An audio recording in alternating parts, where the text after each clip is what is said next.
Part 78. Alien Relic Hunter. Author, Chen San.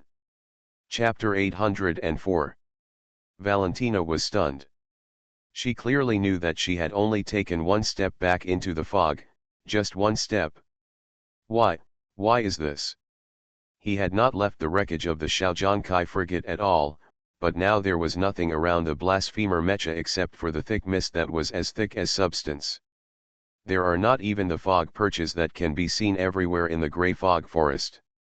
Originally, the forest floor was very rugged, especially near the crash site of the battleship. The turned-up soil and land showed a wave-like shape, but now the land under the blasphemer's feet is solid and flat, and it doesn't look like it has been touched at all. The appearance of impact. The fear in Valentina's heart kept driving her, giving her the urge to manipulate the blasphemer to escape from this place, but her reason firmly suppressed this urge. She knew it very well. If she ran around in the thick fog because of panic, then she might never be able to join Kaylan and the others again. First, you have to figure out where you are. Valentina asked the blasphemer mecha to kneel on one knee, put her arms forward on the ground, and dug her fingers deeply into the soil, assuming a posture similar to a sprinter's squatting start. This position allows the body to cling to the ground stably, and it is not easy to lose balance even if it is hit by a huge force. I can't escape, I must control my emotions. Valentina bit her lips tightly and kept saying to herself, I can't let fear occupy my thinking, I need to collect more information.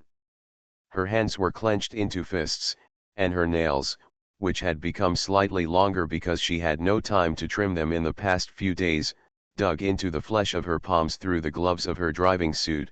After a few seconds of silence, she resolutely opened the blasphemous. He jumped into the cockpit of the mecha, turned over and jumped out. The thick grey fog immediately swallowed up Valentina's petite body. She held the outer armor of the blasphemer mecha with one hand, and carried the emergency toolbox with the other hand. She slowly groped around with the machine as the center. In a circle. She could clearly feel that her calves were shaking and her ankles were a little weak. Even though the soles of her feet were on flat ground, she always suspected that she would lose her balance and fall to the ground in the next step. Fear mainly comes from the unknown. The thick fog makes the visibility almost infinitely close to zero. In this environment, even if something is standing next to you, you are completely unaware of the other party's existence. For those who have a very keen sense of danger, staying in this environment is simply a torture. Valentina, who is good at high-speed maneuvers and close combat, is one such person. Her muscles all over her body are tense, and her fighting instinct reminds her all the time. There are always warning signs of danger in her mind. Come down. After walking around the body, Valentina immediately squatted down. She felt that her whole body was about to collapse. The high-frequency breathing caused the white mist in the breathing mask to be covered again before it completely subsided. Going up, the vital sign monitor on her wrist kept alarming. Valentina's heart rate once exceeded 200. This heart rate is extremely abnormal in the absence of strenuous exercise. Valentina got under the blasphemer mecha, opened the emergency toolbox, took out a metal cylinder completely invisible, and fixed it on the ground. Not long after, a faint green fluorescence lit up on the top of the metal cylinder, and the surrounding thick fog that was as thick as substance was immediately dispersed. Although the radius of the dispersion was less than 1 meter, it finally created a clear area in the dense fog. SLS-1 type fog dispeller. The prefix SL means that the thing was found in the ruins and is a creation of the Alpha civilization rather than an instrument produced by ARC. As for the S and 1 behind it, it means small size and single use. The number of this type of fog repellent is very rare. With K. Ian's authority, he can only produce 2 without alerting other members of the Undead Crew Association. One is on 33's body, and the other is left behind in WA. In Lenina's emergency toolkit. Compared with the fog repeller made by ARC, The SLS-1 fog repeller has a larger dispersion radius and stronger clearance capacity. If it is used at a depth of 500 meters behind the red line, this fog repeller can even dispel gray fog within a radius of 100 meters, but here, the diameter of the clear area is less than 2 meters. The effect was reduced by a full 50 times. Not only the dispersal range, but also the duration. At a depth of 500 meters, the SLS-1 fog dispeller can continue to operate for at least 2 hours, but the metal cylinder in front of Valentina, the faint green fluorescence at the top, is quickly dimming. At this rate, the fluorescence will be completely extinguished in 5 minutes at most. The thick fog that was dispersed will come back immediately. You have to hurry up. Valentina immediately found a shovel specially designed for soil extraction from the emergency toolbox and inserted it into the ground. The prototype of this barrel shovel is the famous Luoyang shovel from the old era. The Luoyang shovel was first used by tomb robbers to determine the location and depth of ancient tombs, but later it was used more by archaeologists for shallow drilling operations. Identify soil and subterranean ruins. From a certain perspective, tomb robbing and archaeology actually have a lot in common. As for the relic hunters on the Ark now, what they do is more inclined to tomb robbing between the two. Valentina took several tubes of soil from different locations and depths. Soil is the only thing she can collect besides mist at present, and it is also the only clue carrier in this environment. The soil in these tubes is very strong, with no sign of softness at all. This can basically rule out that it is the soil near the crash site of the battleship. The soil that was turned over by the shockwave will still leave obvious traces even if it is compacted again. And the tubes of soil in front of me have obviously not been turned over for a long time. The Shaojiangkai frigate made a lot of noise when it crashed into the forest, and the shockwave spread to at least 500 meters away.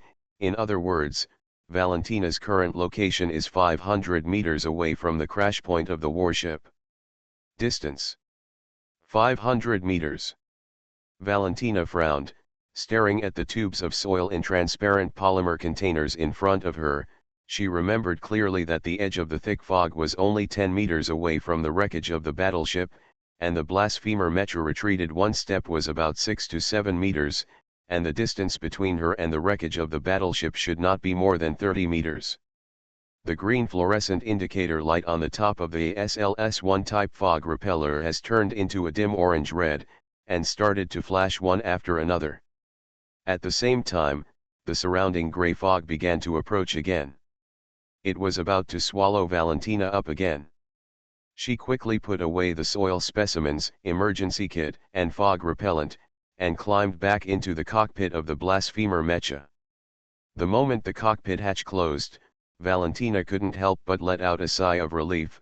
For her, the cockpit of the Mecha was her comfort zone. She did not choose to fully connect with the blasphemer Mecha, but only maintained a semi-connected state.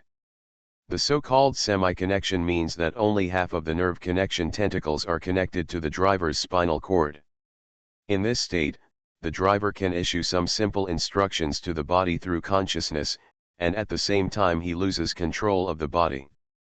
But the result of dual tasking is that the Mecha can't be controlled well, and her own body can't be controlled well.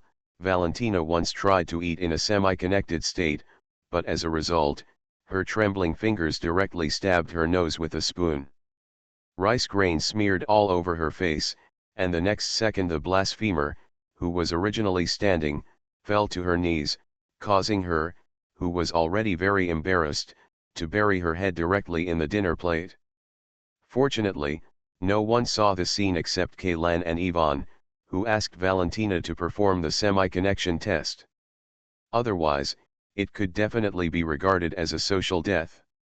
After that, Valentina never tried a semi-connection again. In order to facilitate movement, she emptied the filling fluid in the cockpit, and then sat sideways on the fleshy driver's seat awkwardly. The semi-connected feeling was weird, like a person who was half dreaming and half awake, and her brain was emitting some of the instructions will be conveyed to the driver's own body, and some will be conveyed to the body connected to the driver. However, Confusion often occurs during the transmission process. For example, the pilot wanted to reach out and dig his nostrils, but the pilot's arm did not lift up. Instead, the mecha's arm directly hit the body, or the pilot wanted to control the mecha to shoot. But the mecha didn't move at all. Only the fingers of the pilot sitting inside the mecha were making the empty action of pulling the trigger. But if you just sit quietly, there won't be much of a problem, but in this case, this semi-connected state has almost no practical significance. Play back the previous battle video. Valentina ordered the blasphemer mecha. Soon, a battle scene with the blasphemer mecha as the first perspective appeared on the screen, which happened to be the time when the blasphemy was cutting off the rear. Covering the scene where Kaylan and others retreated into the grey mist. Valentina's pupils couldn't help but shrink. She saw that in this picture, the land under the feet of the blasphemer mecha was still cracked and broken, but as the mecha retreated into the grey fog, these cracked and broken land actually became blurred. And, there is another crucial point. Until the blasphemer mecha retreated into the grey mist, the safety rope fastened to the back of the machine body was intact. The safety rope was cut off after entering the grey fog, but wouldn't those biological weapons attack targets in the fog? What's going on? Could it be teleportation? Only teleportation could explain why he was alone and came to a place at least 500 meters away from the wreckage of the battleship. But if it was teleportation, why didn't Zelogo sense the abnormal changes in the space? Is it because the thick fog blocked her ability to perceive, or, they were also teleported to other places? Valentina thought hard, but no matter which guess she made, there were reasonableness and corresponding doubts, making it impossible to judge at all. This is a bit embarrassing for Valentina. She is just a soldier, not a decision maker. Even after joining the hunting god hunting group, what she did most was to execute the orders issued by Kaylan. Instead of thinking about such things, her hands were shaking uncontrollably, and even she didn't know whether this was because of fear or the negative effects of the semi-connected state, or maybe both. She has tried all the communication devices in the emergency kit, and none of them can be used in this place. As for the SLS-1 mist repellent, the remaining energy in it can still work for about 10 to 15 seconds, Valentina regretted it. When she just collected the soil samples, she should have done blind sampling. The big deal is to take a few more tubes of samples instead of wasting precious mist eliminator energy. The energy of this mist repellent cannot be replenished by ARC's existing technology. It is purely a consumable and can be thrown away after use. Without a fog repellent, you can't even see your own body when walking in the fog, let alone identify the direction and find your lost teammates. What's even more terrible is that where Valentina is now, there is not even a fog perch that can serve as a marker. These thick fogs seem to be coming from the void. If we move forward rashly, there is a high probability that she will die. It just keeps spinning in circles. Dense fog, coming. Valentina suddenly seemed to think of something, struggled to sit up, and opened the cockpit cover of the blasphemer mecha. The thick grey mist suddenly poured in, occupying the cockpit that was not filled with filling fluid. During this process, Valentina had been staring at the grey fog pouring into the cockpit. She noticed that the fog at 3 o'clock seemed to be pouring in the fastest. This means that the fog is the highest in that direction. 3 o'clock. Valentina tore off a note and stuck it at the 3 o'clock position in the cockpit. The goose yellow sticky note was quickly corroded into ashes by the grey fog, leaving only a small amount of blackened non-stick adhesive remaining on the inner wall of the cockpit. Although it is a joke to carve a boat and seek a sword, it can also play an unexpected role in some situations. Valentina controlled the blasphemer mecha to inject filling fluid, squeezing the grey fog out of the cockpit, and then repeated this, introducing the fog into the urn operation several times. She finally determined the direction with the highest concentration of fog, about 4 degrees clockwise from 3 o'clock. P.S. Thanks to Mangxiang for the 200 starting coins. Thanks to book friend 20220715143208521 for the 100 starting coins. Alien Relic Hunter. Author, and Chen-Mi-san. Chapter 805. But just after determining the direction, Valentina ran into trouble. Logically speaking, the place with lower fog concentration should be away from the core of the forest. If she wanted to escape, it was best to go in this direction.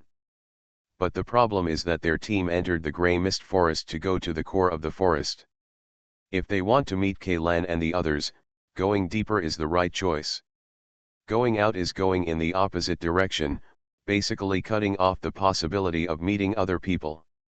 What's more, in this weird forest, even if you keep walking in a straight line, you may not be able to get out smoothly. When Kaylan used navigation to lead everyone along a circuitous route to a depth of 35 kilometers, Valentina had already deeply understood this truth. She bit her lip hard and without further hesitation, she controlled the blasphemer mecha to walk in the direction with the highest concentration of fog. I don't know how many hours ago. 3, 2, 1, retreat. After Kaylan shouted these words, he took a step back and disappeared into the thick mist. But at the same time, he felt several huge forces coming from the safety rope, pulling the main rope forcefully from several different directions. Ian's expression suddenly changed. At first he thought there were biological weapons following them into the grey mist, but he soon realized that these pulling forces came from other people in the team. It's going to be bad. Kaylan only remembered to gather a space hand and fish out Emoju, who was closest to him, to his side. Just when he was about to fish out the next person, the safety rope suddenly loosened, and forces from several other directions all disappeared in an instant. What on earth is going on? Kaylan looked at Emoju, who was imprisoned by the closed hands of space, and saw that her eyes were dull and her limbs were twisting desperately, as if she wanted to break free from the restraints of the hands of space. Kaylan just tried to relax his hand in space, and Emoju immediately squeezed out and walked in one direction. Kaylan could only force her back again.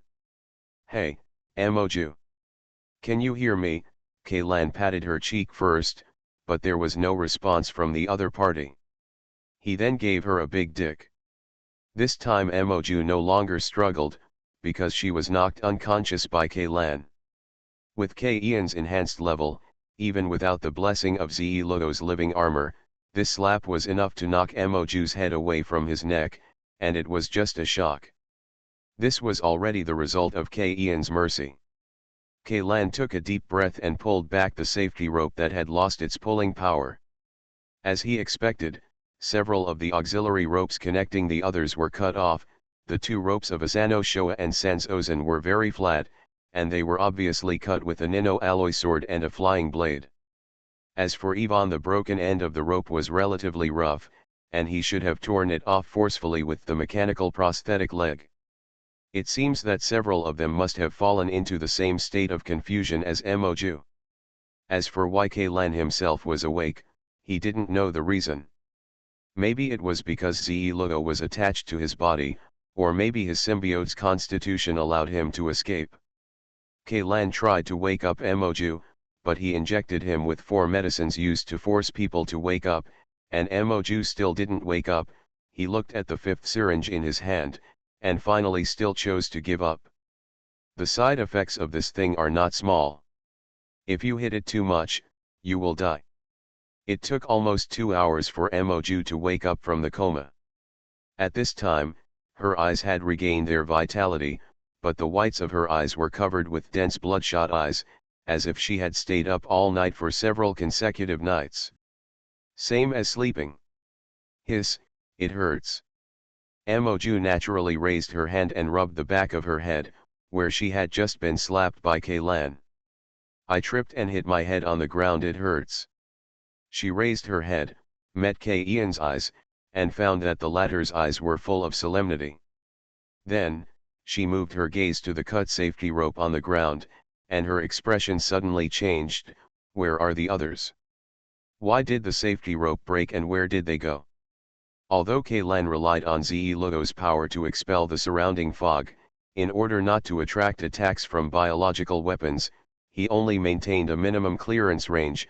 Before others escaped from the safety rope, Kaylan once thought he expanded the clearance range to the limit, but after noticing Moju's absent-minded state, he finally gave up on this decision.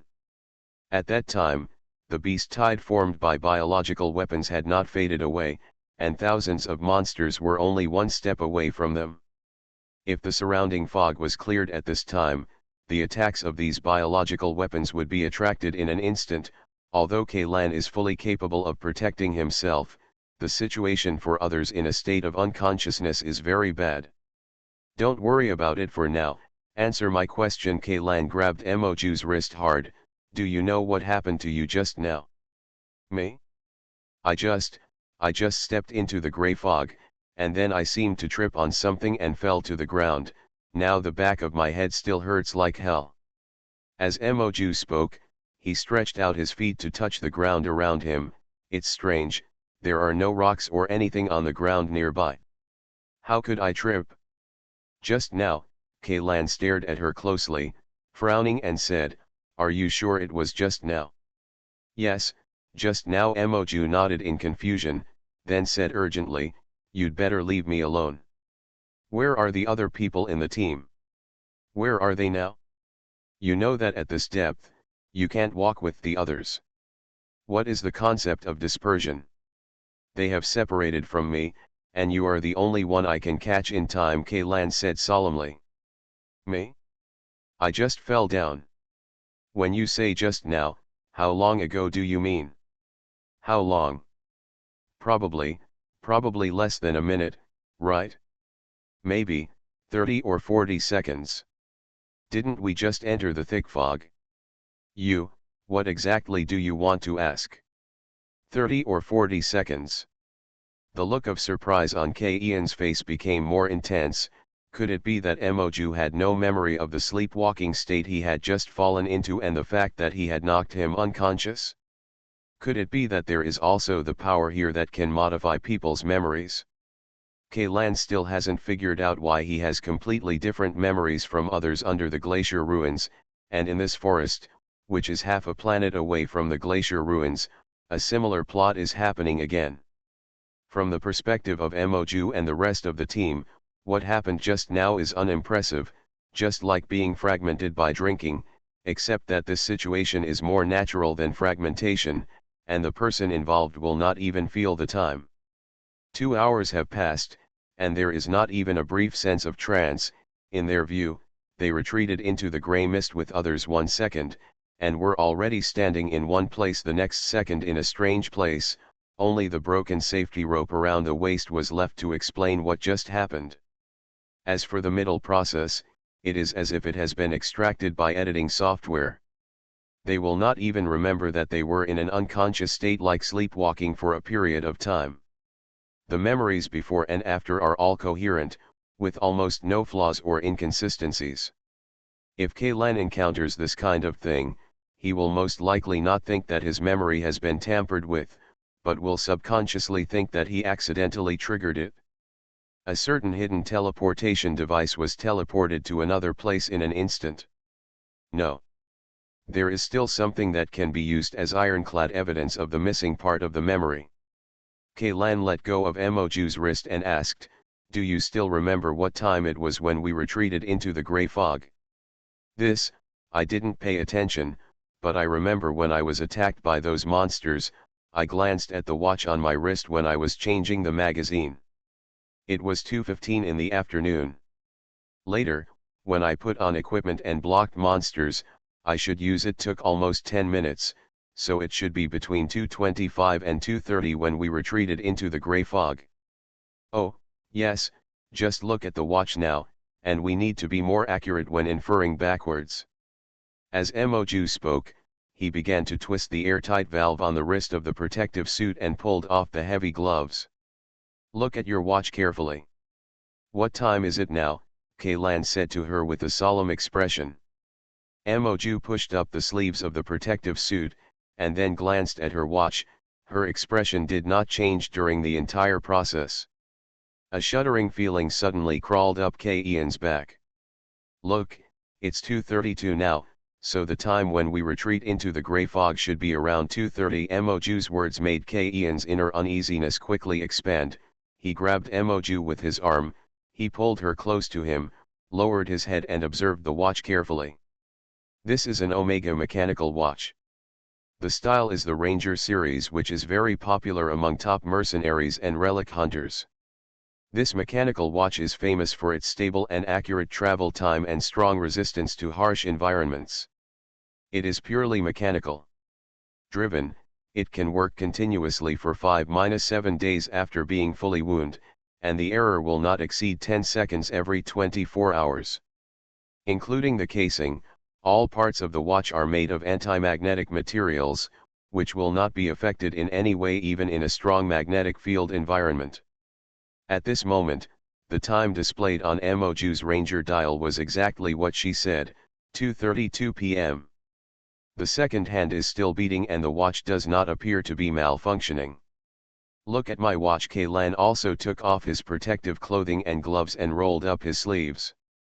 The time displayed on his mechanical watch was 4:47 p.m., which was more than 2 hours faster than Moju's watch.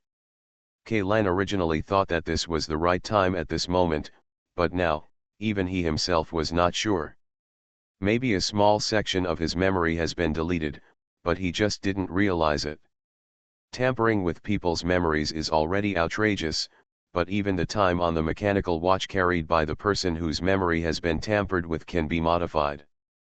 Apart from his power, Kaylan couldn't think of anything else that could be done for a while. To this kind of thing, Ze-Logo can freeze time and space briefly, and Kaylan himself also has the ability to stop time, but in the time-stop state, what changes is only the user's own perception of the flow of time. Assuming that in the time-stop state, Kaylan brings a watch, even if the time-stop lasts for an hour, the watch on his hand still shows the time before the time-stop started. Not to mention that Moju did not fall into that state of time freeze just now. When she fell into that state of sleepwalking, the watch on her wrist should not stop. Why does your watch say 4:47? Is it broken? Or did you forget to wind it up before? Moju asked doubtfully. No, the problem is your watch. Kaylan slowly shook his head. You probably don't know that more than 2 hours have passed since we retreated into the grey fog. The few of you entered the grey fog, then he lost consciousness and tried to break away from the safety rope like a zombie. The incident happened suddenly, and Ze-Logo's ability was seriously weakened by the thick fog, so I only had time to catch you. What did you say? Moju was stunned. You mean, it's been 2 hours since we retreated into the grey mist, but I don't feel anything at all. It was obviously a few minutes ago. That's because I knocked you unconscious, Kaylan said. But I don't remember that I fainted, I just fell. Moju's voice became smaller and smaller, fear spreading in her pupils. Because that memory of yours has been deleted, Kaylan continued. About 2:30, you entered the grey fog, lost consciousness and tried to break free from the safety rope. I caught you and knocked you unconscious until 4:4. At 15 minutes, you wake up from the coma, and the entire memory has been deleted. Just like how we all forgot about the existence of Tannen before, Kaylan added. But, how do you explain the time on the watch? Moju raised her hand with the watch in confusion. You knocked me out, but you didn't pause my watch, did you? I just discovered the watch at this time, so I can't be sure whether there was some kind of force that caused your watch to pause for more than 2 hours, or whether after you woke up, the time on your watch was set back to the time before your memory was deleted. At that point in time, Kaylan paused and then said, for the originator, since he can delete and modify people's memories without anyone noticing, how can he do anything about a mechanical creation like a watch? With small hands and feet, it shouldn't be too difficult. To be honest, I can't even be sure that my watch is accurate. P.S. Thanks to Master Nobida's reward of 9,559 starting coins, the 17th Hall Master in this book was born, and the number of helmsmen finally exceeded 100. Regarding the plot of the Grey Mist Forest, I have revised the outline again and added some content. The completion of this book may be delayed. You are listening to Novels at Bless Up channel. Wish you happiness and luck. Please subscribe to receive new novels. How do you feel about this novel? Please like and leave a comment. Alien Relic Hunter. Author, Chen-Mi-san. Chapter 806. Then, what should we do now? Are we going to find someone else? Moju seemed a little confused at this time. Although she has been working as a lumberjack for many years, she has never reached such a deep area, and have never encountered such a bizarre thing. What's more, this happened to me. This is like a swimmer.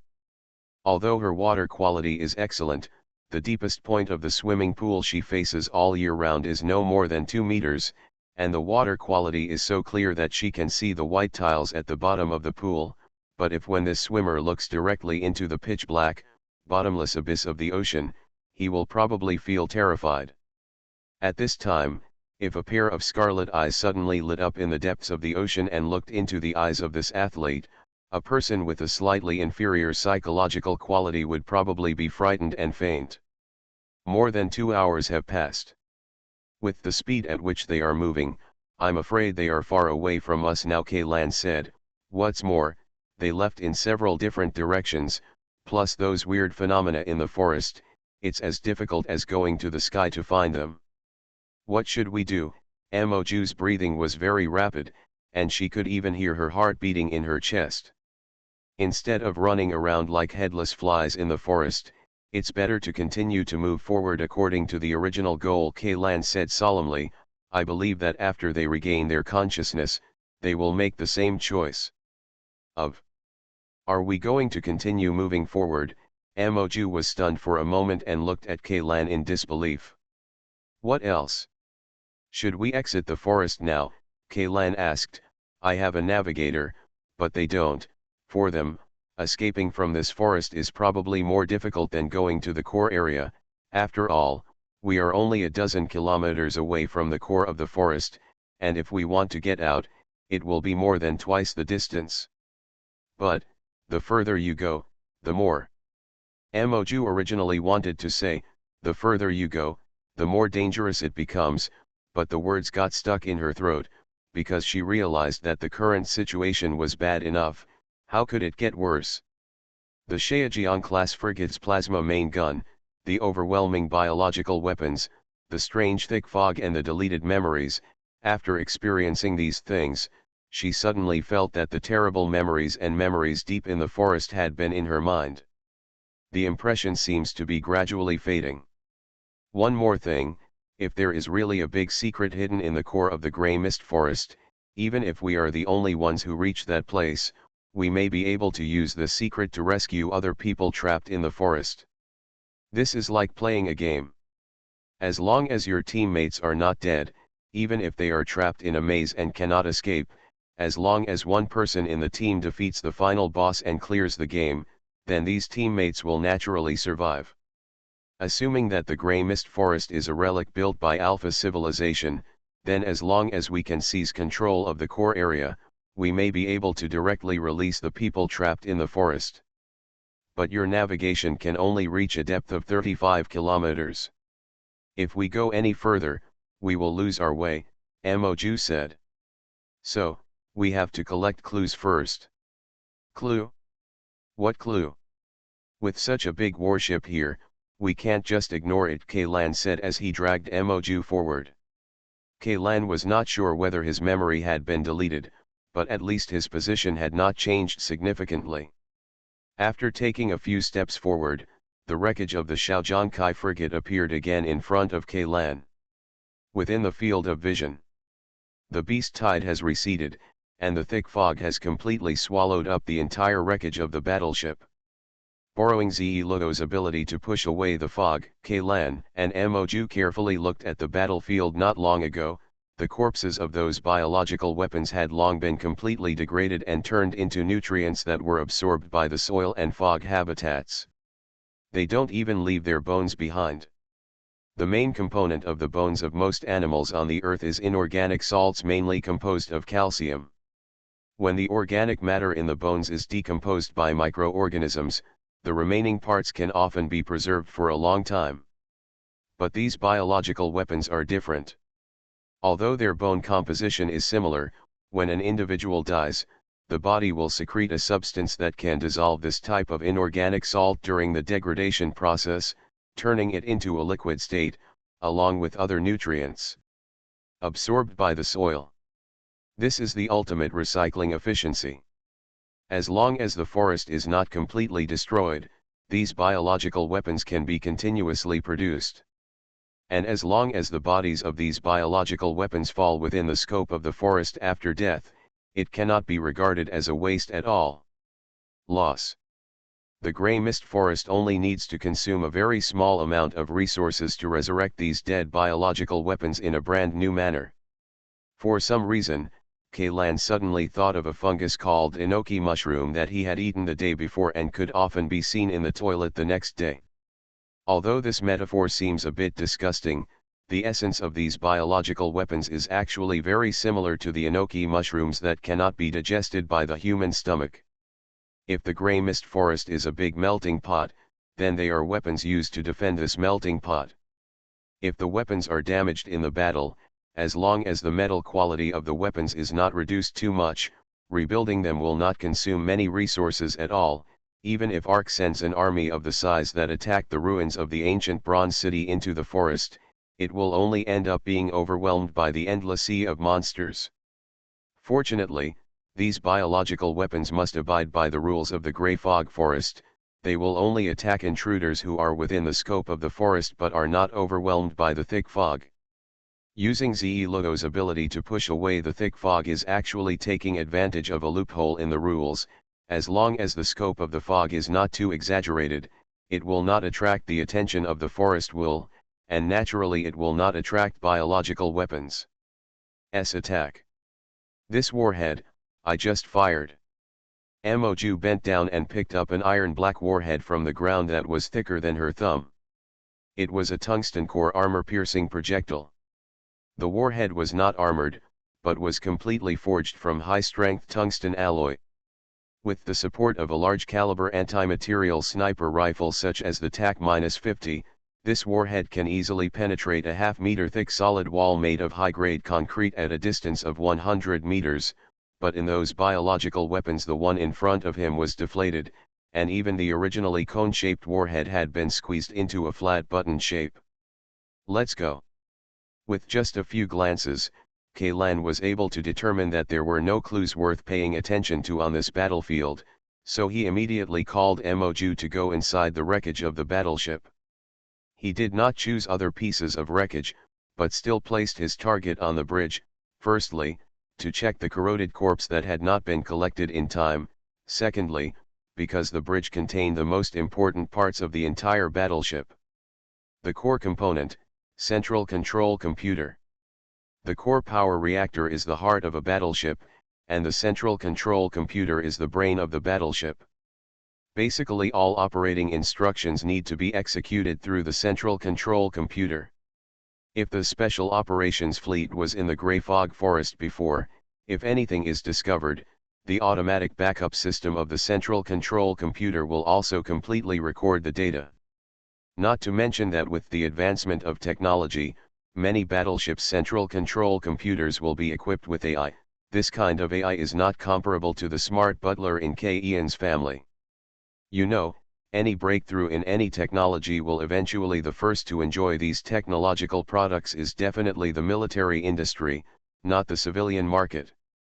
Although civilian AI seems to be more personified, and therefore seems to be more intelligent, that is just because these civilian AIs are supported by big data on the internet, and can find the dialogue closest to the current situation from this data.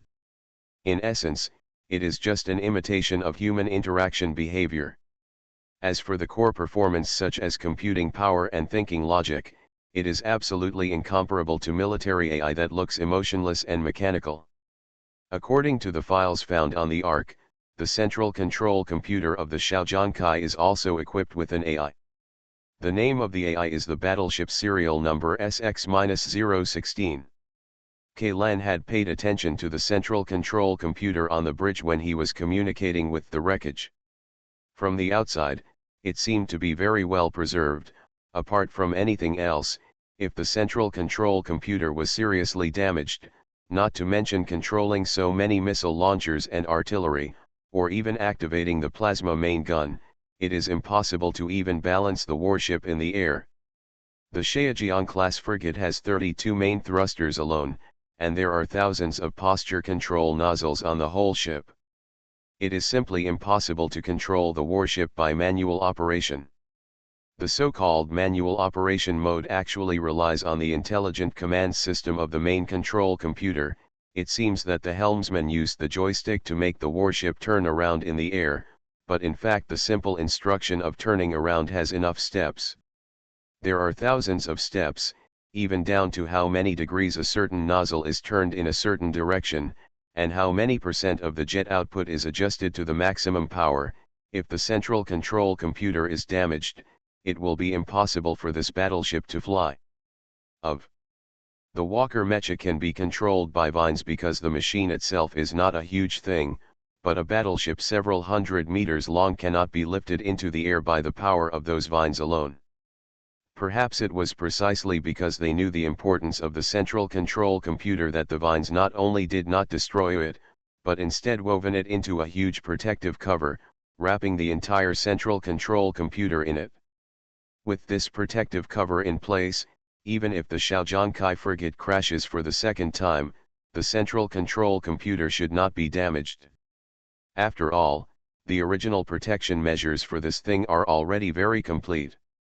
As long as Kaylan can restart the Shaojiang modified central control computer, he can ask a lot of things from the military AI. Why Captain Rooney Yang was transformed from a human into a corrosion, what the Special Operations Fleet discovered in the depths of the Grey Fog Forest, what kind of experience the Shaojiang frigate encountered in the forest after it crashed. The Grey Mist Forest is like controlling a battleship through those vines. These problems that troubled Kaylan will be solved. Thinking of this, Kaylan couldn't help but speed up the pace. On the contrary, Moju, who was following him, seemed a little overly cautious. Especially when passing by the cabin doors on both sides of the corridor, his whole body became even more tense.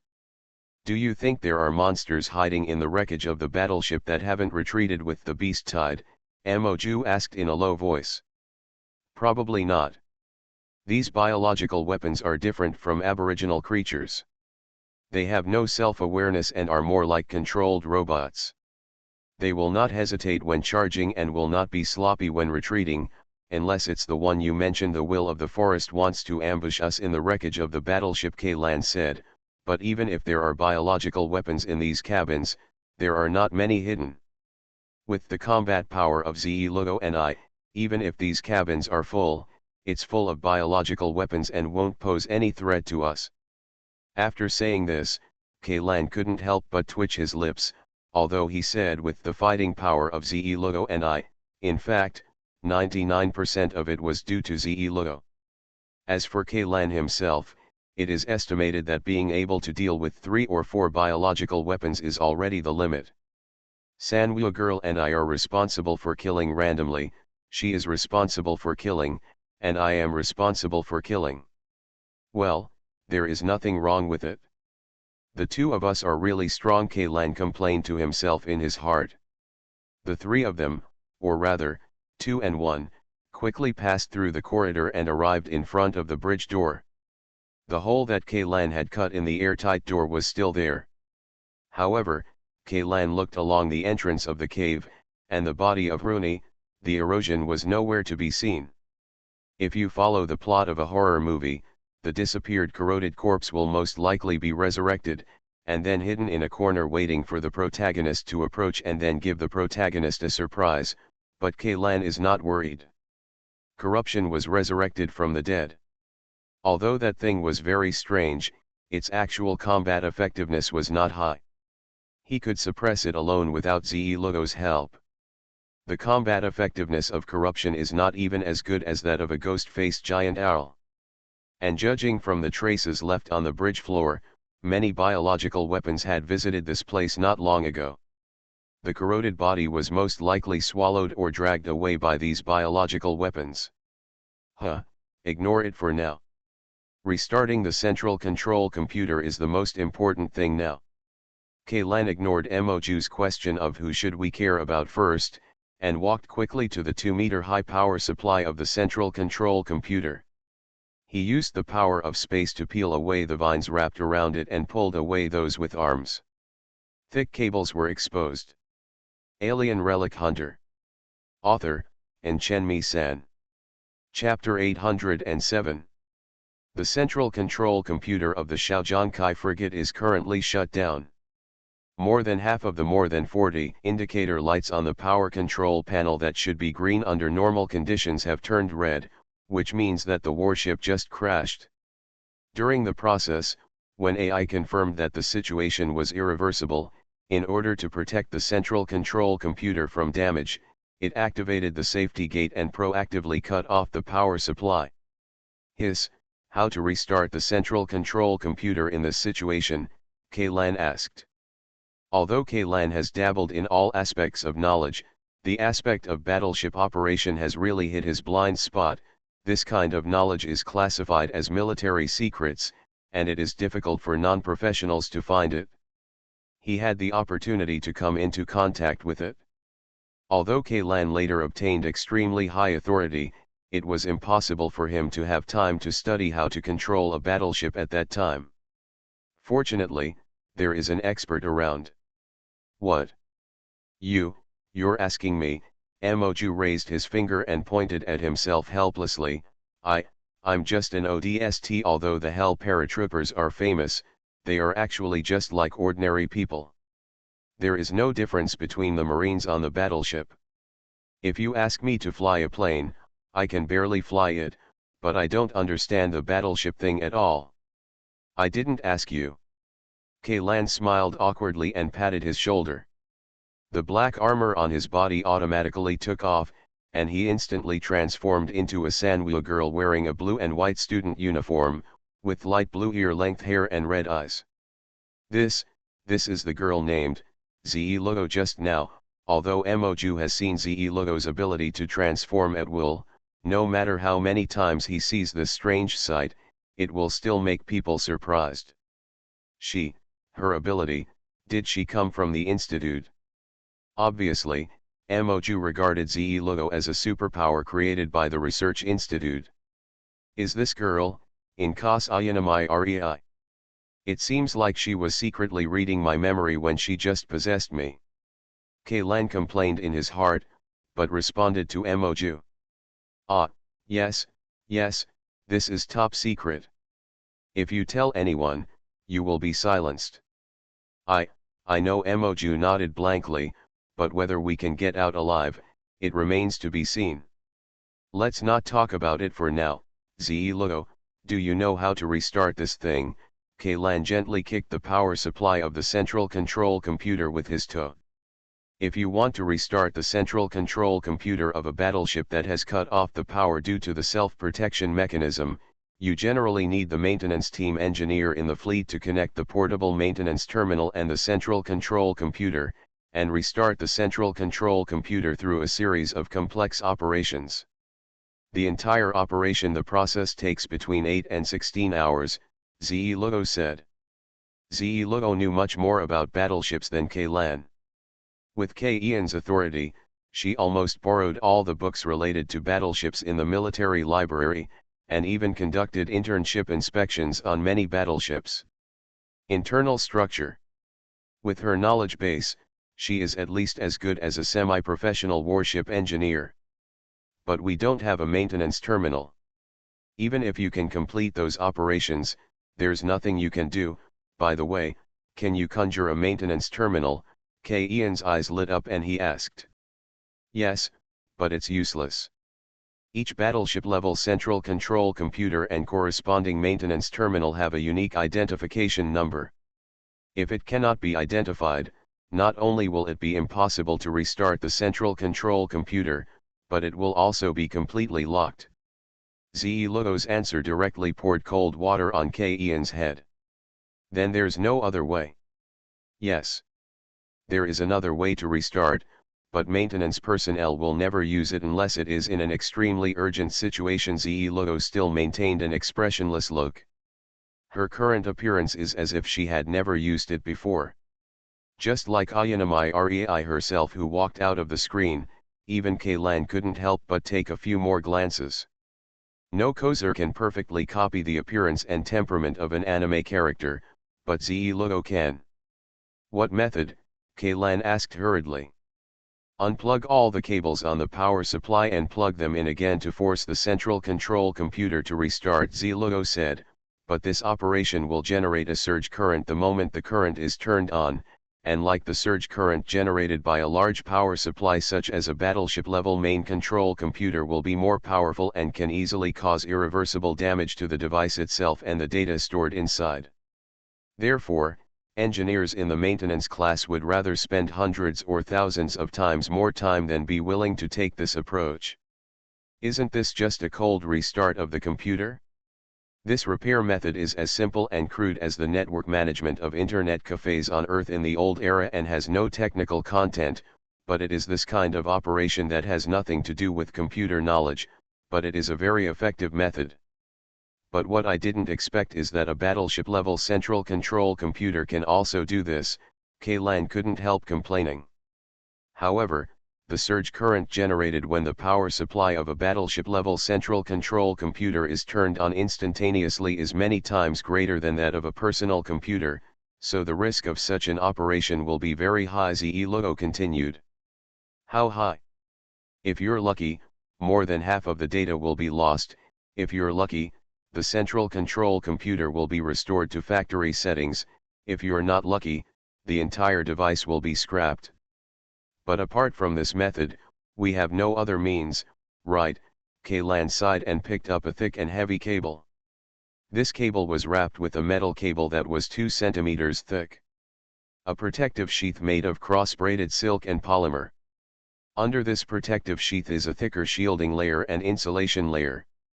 Under the insulation layer are hundreds of strands of high-purity oxygen-free copper wires twisted together, just the length of the cable at the socket, which is less than 2 meters long, already weighs nearly 50 kilograms. Although the best result of hot restart will also be the loss of a large amount of data archives, in the current situation, this is undoubtedly Ian's only option. He could only pray silently in his heart. The best thing to lose would be those irrelevant and redundant data. Do you just unplug it like this?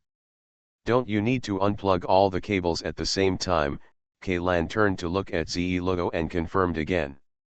The latter nodded and said, it doesn't matter when you unplug it, because the central control computer is already shut down. But when you reconnect the power supply, you must plug it in at the same time. Okay, Kaylan unplugged the cable. Suddenly, several red and green lights on the power control panel went out. As the cables were unplugged one after another, the indicator lights on the control panel went out in large areas, until the last thickest cable was pulled out from the socket, and the indicator lights in the top row of the control panel also turned off. It went out. Huh. Kaylan took a long breath and glanced at the nearly 100 cables on the ground. Fortunately, he and Ze Lugo both had almost abnormal memories. Otherwise, they really wouldn't be able to match these cables with their respective sockets. Number. I leave the connection work to you. With so many cables, you have to plug them in at the same time. Apart from the tentacle monster, only you can do it, Kaylan said to Ze Lugo. Yes, Ze Lugo responded, but did not make a move. Instead, he walked behind Kaylan, put his arms around Ian's waist, and then put his forehead on his back. Before Kaylan could say anything, the girl in student uniform disappeared, and a pure black close-fitting armor appeared on Ian's body again. Are you planning to let me do it myself? Kaylan showed a helpless smile. Ever since it was attached to his body in the armor state, Ze Lugo seemed to like this state. But didn't this girl say before that she wanted to experience what it's like to be a human? Are you tired of playing and planning to change your gameplay? Although he is not yet proficient, Kaylan has also initially mastered the use of space power.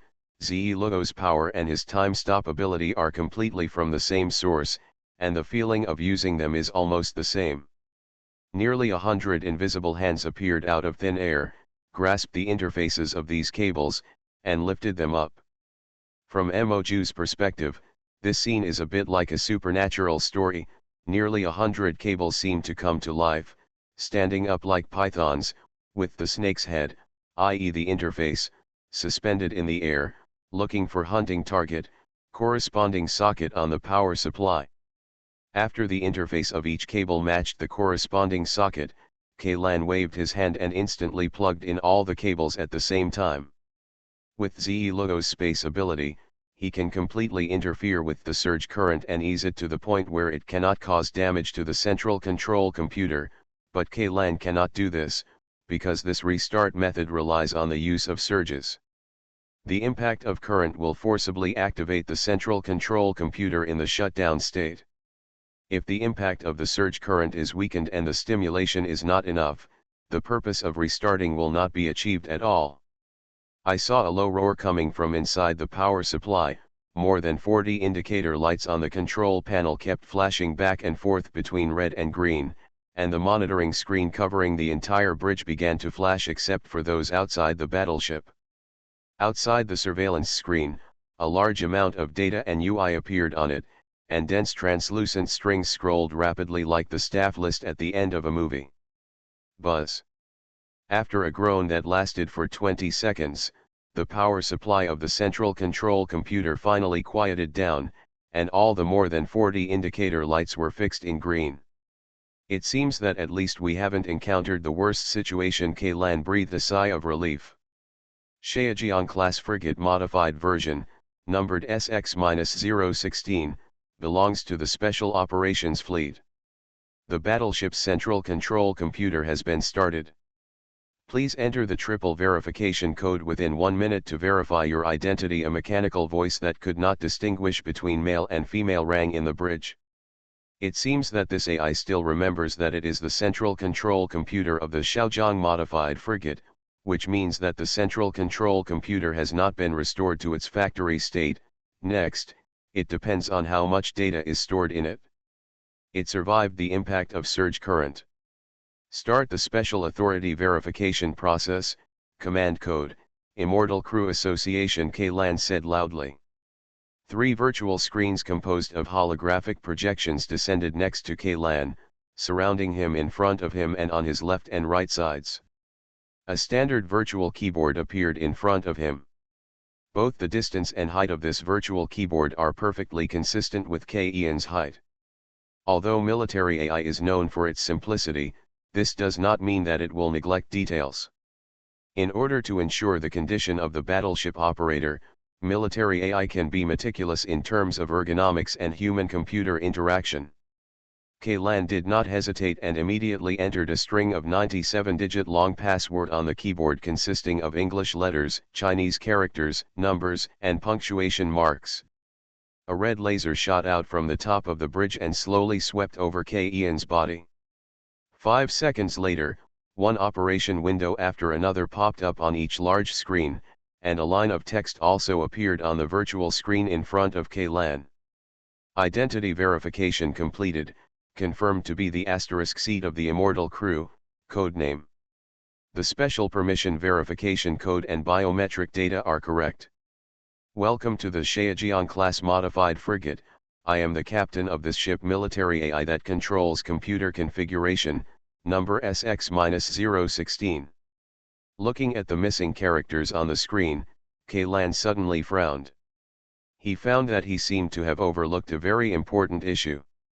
When the Shaojiang frigate crashed in the Grey Fog Forest, Mo Zhuoyui's daughter Moju was not yet an adult, and if her memories before adulthood were implanted by the undead crew, then as a communist the biological self should not have been born yet at that time. It is impossible for the Shaojiang that crashed in the Grey Fog Forest to connect to the ARC's network, and it is impossible for the database of the Shaojiang central control computer to be updated in the past 10 years. Kaylan only recently joined the Undead Crew Association, and his biometric data and corresponding authority levels were entered into the database only after he joined the Undead Crew Association. Logically speaking, the Xiaojiang modified frigate, the central control computer, cannot identify itself. And these asterisks on the screen make people feel even more suspicious. SX-016, can you answer my question truthfully? Kaylan asked at the screen. Of course, with your authority, the ship's database will be completely open to you, the mechanical voice with indistinguishable gender sounded again.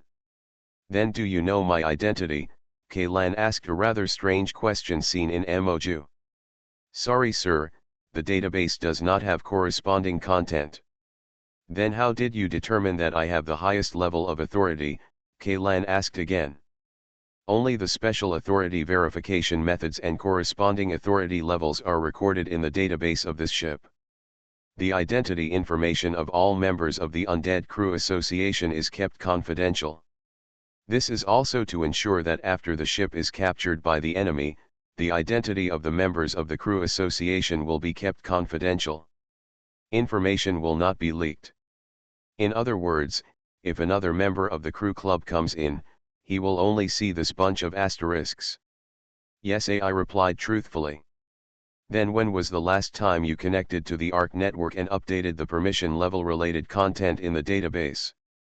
PS Thanks to Sty 1999 for the 5,000 starting coins. Alien Relic Hunter author, and Chenmi San. Chapter 808. 148,799 hours ago, the military AI of the Central Control Computer replied. If you convert this time, it would be about 16 years, nearly 17 years ago. It happened to be the time when the Special Operations Fleet failed here and the Xiaojiang frigate crashed. How did a database that had not been updated online in the past 17 years identify the biometric data of Kaylan, who had joined the Undead Crew for less than a year? Then why do you have my biometric data in your database? Kaylan asked bluntly. According to records, this data has been stored in the database since the birth of this AI, the military AI replied. The birth date of military AI, it should be the time not long after the Xiaojiang frigate was completed and the central control computer was just turned on. After all, delivering a completed warship requires the warship to fly to the delivery location. Without the central control computer and this AI, the warship would not be able to fly at all. In other words, his biometric data has been implanted into the database of the Xiaojiang Reform Central Control Computer from the beginning. As for the Xiaojiang class frigate, no, it should still be the Xiaojiang class frigate number 16 at that time. The date of manufacture of this warship. Although Kaylan only glanced at the text on the file about the manufacturing date of the Xiaojiang class frigate number 16, he still wrote it down. The main part of the ship was built by the ARC No. 3 shipyard, a subsidiary of the YIP Consortium. With the cooperation of Steel Flag Heavy Industries, construction started in June 915 of the new era and was completed in December 917 of the new era. Later, it was transferred to Test Base No. 4 for additional weapons and equipment. New era 917. Even if Kaylan is not a symbiote, even if the memories of childhood in his mind are real, he was not born yet at this time. What's going on in the database of this battleship? What about the biometric data of a person not yet born? Moreover, it is also data with the authority level of the members of the Undead Crew Association. Could it be that at that time, the symbiote plan had already entered the formal stage, but even so, it was impossible for the members of the Immortal Crew Association to enter the data of the symbiote? Otherwise, with the members of the Immortal Crew Association, a prophet with the same authority will inflict a heavier blow on the Ark. Taking a step back, even if every symbiote that can survive for a long time is a scheduled future member of the crew, the corresponding data should be entered into the database after confirming that the symbiote can really survive for a long time. Otherwise, there will be serious chaos in ARC's control center. Maybe the prophet once had the same level of authority as the members of the crew association. As for why he didn't use this authority, it was probably because the crew association had deleted his authority before he knew about it. Although this statement makes sense for the Prophet, when it comes to Kaylan, the time points are completely wrong. Unless the symbionts all use the same genetic code, each symbiote is like a twin brother, but Kaylan has seen the true appearance of the Prophet, and the other person's appearance is very different from his own, and the identification data is even less likely to be the same. Kaylan checked the Prophet's information before his defection in the archives of the Undead Crew Association, and could confirm that he had not changed his appearance with the help of the Alpha civilization. If nothing else, the difference between the two was just based on their blood types. Mismatched numbers: the Prophet's blood type is type 0, while Ian's blood type is a B. This at least proves that the genetic coding of each symbiote is very different. Presumably, if Kaylan was the person in charge of the symbiote project on the Undead Crew, he would not be able to keep the same batch of symbiotes. Cloning humans as experimental bodies. Wait a moment. Clones. A somewhat bold guess flashed through Ian's mind, causing him to freeze in place as if struck by lightning. What is recorded in the Xiaozhang Reform Central Control Computer Database is the biometric data of the members of the Immortal Crew Association. There is no mistake about this, so what if you are a clone of a member of the Immortal Crew Association? It makes perfect sense that he and this member of the Immortal Crew Club have the same biometric data, so they would be recognized by the Xiaozhang Kai who had not updated their database in the past 17 years. If I were really the clone of a member of the Undead Crew, which one would it be? Kaylan recalled the virtual projections of the crew members he had seen at the meeting, but he soon discovered that doing so was meaningless. These virtual projections were not necessarily their real appearances, and some of them even he also set the appearance of his remotely controlled android to be the virtual projected image of the participants. Only by seeing their true bodies lying in the coffin of eternal life can their true appearance be determined. But why didn't that member transform himself into a symbiote, but in the form of a clone? Was it because he was worried about his own safety, or was there other restrictions? But no matter what, Kaylan can at least be sure of one thing: he was able to join the Undead Crew Club not because he completed the Crew Club's assessment, nor entirely because of his special abilities. Being able to join the Undead Crew Club was probably something that had already been decided. Even if you don't do anything, just stay at home and live like a waste house that just catches up and plays games all day long, relying on subsistence allowances and relief funds, at a certain moment, people from the Undead Crew will still come to your door. Here is an explanation of ARC's relief mechanism. ARC has a complete welfare security system. All residents of ARC with legal status, even if they do not participate in any work, can receive daily rations sufficient to maintain the most basic life activities. Although the taste of this kind of ration is beyond praise, but at least it is not starving to death. As for those who are forced to participate in high-risk jobs, such as miners, mercenaries, and other professions, some of them are because they cannot bear the life of eating and waiting to die with completely low desires, and some of them have more compelling reasons.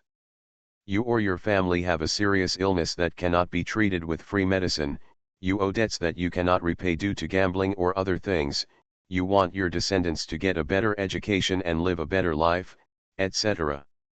For a person like Kaylan, who has enough to eat and the whole family is not hungry, as long as he doesn't get sick, doesn't get married, doesn't have children, and maintains a low desire life, he can actually rely on handouts until the end of his life.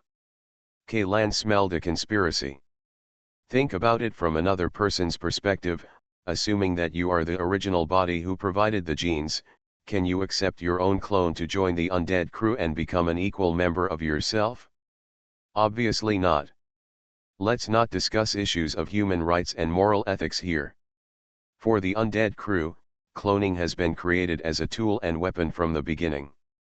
It is already very dangerous for a tool or weapon to have self-awareness, and it must be strictly controlled to ensure that the tool or weapon always obeys the orders from people. There are several control methods. The low-level ones directly set up fatal backdoors in the clones' bodies and use life threats to control them. The more advanced ones rely on implanting preset memories or brainwashing to make the clones one becomes a pawn who is completely loyal to the crew. The former is simple and crude, but can easily cause resistance and riots. Once clones are willing to give up their own lives to pursue free personality and independent will, this control method will be completely ineffective. The latter is more difficult and the effect is more natural, but it also hides a flaw that cannot be ignored. If the clone one day discovers that his memories are false, what will he do? No one could have predicted this outcome. This is the most unsettling factor. Both Prophet and Kaylan knew part of the truth. The former decided to betray the undead crew and escape from the Ark, while Kaylan chose to cooperate with the undead crew. They even decided to let Kaylan join the undead crew. Now it seems that it is most likely to appease Ian's emotions and make Kaylan feel trusted, so that both parties can stand on the same front and have common goals and goals. Benefit. This may be a lesson they learned from the Prophet defection incident. But is Kaylan really regarded as one of their own by them? Apparently not. In the final analysis, he is always a symbiote, a clone, a manufactured tool or weapon. The people of the Immortal Crew Association can delete all the permission information of the Prophet, and they can also delete Ian's. The reason why he can still stay in the Crew Association and still live in this world is just because he is right to it is also valuable to members of the Crew Association. That's all. The day your value is drained out, it may be the end of your life. There is an old saying in China in the old era, those who are not of my race must have different minds. No matter from which point of view, Kaylan and the other undead crew members are not the same kind of people, or even the same species. In addition to human genes, he also has alpha human genes in his body. In other crew members, in the eyes of the members, they are alien. For example, suppose one day you see a person who is exactly the same as you. His appearance, height, weight, and even personality are very similar to you, but the only difference is that he has the blood of a monster in his body. He has everything you don't have. Special abilities. Would you like this person and be friends with him? For the vast majority of people, I'm afraid not. They would be jealous or even afraid of such a person. They will not regard it as a person like themselves, but only as a monster. The vast majority of people are not saints. The vast majority of people are ordinary people. There is a dark side in the hearts of ordinary people. This dark side can be anything that is not recognized by normal society. Many people may only have such an idea throughout their lives and never pay for it. Any practical actions. But it is undeniable that this dark side will always exist. It may be forgotten, but it will not disappear. Only you know the dark side of your heart best, and when a copy that is exactly like yourself stands in front of you, you will only have the uncomfortable feeling of being cut open from head to toe, because you know what the other person will think, so you feel scared. Assuming that the other party is more powerful than you, this fear will be magnified tenfold and 100-fold. From this point of view, the scope of speculation can at least be reduced by nearly half.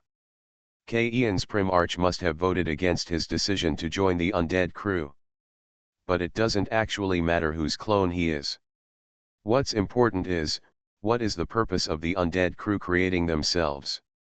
If it is to interpret the documents left by the Alpha civilization, then it is enough to use those disposable symbionts that can only survive for a short period of time.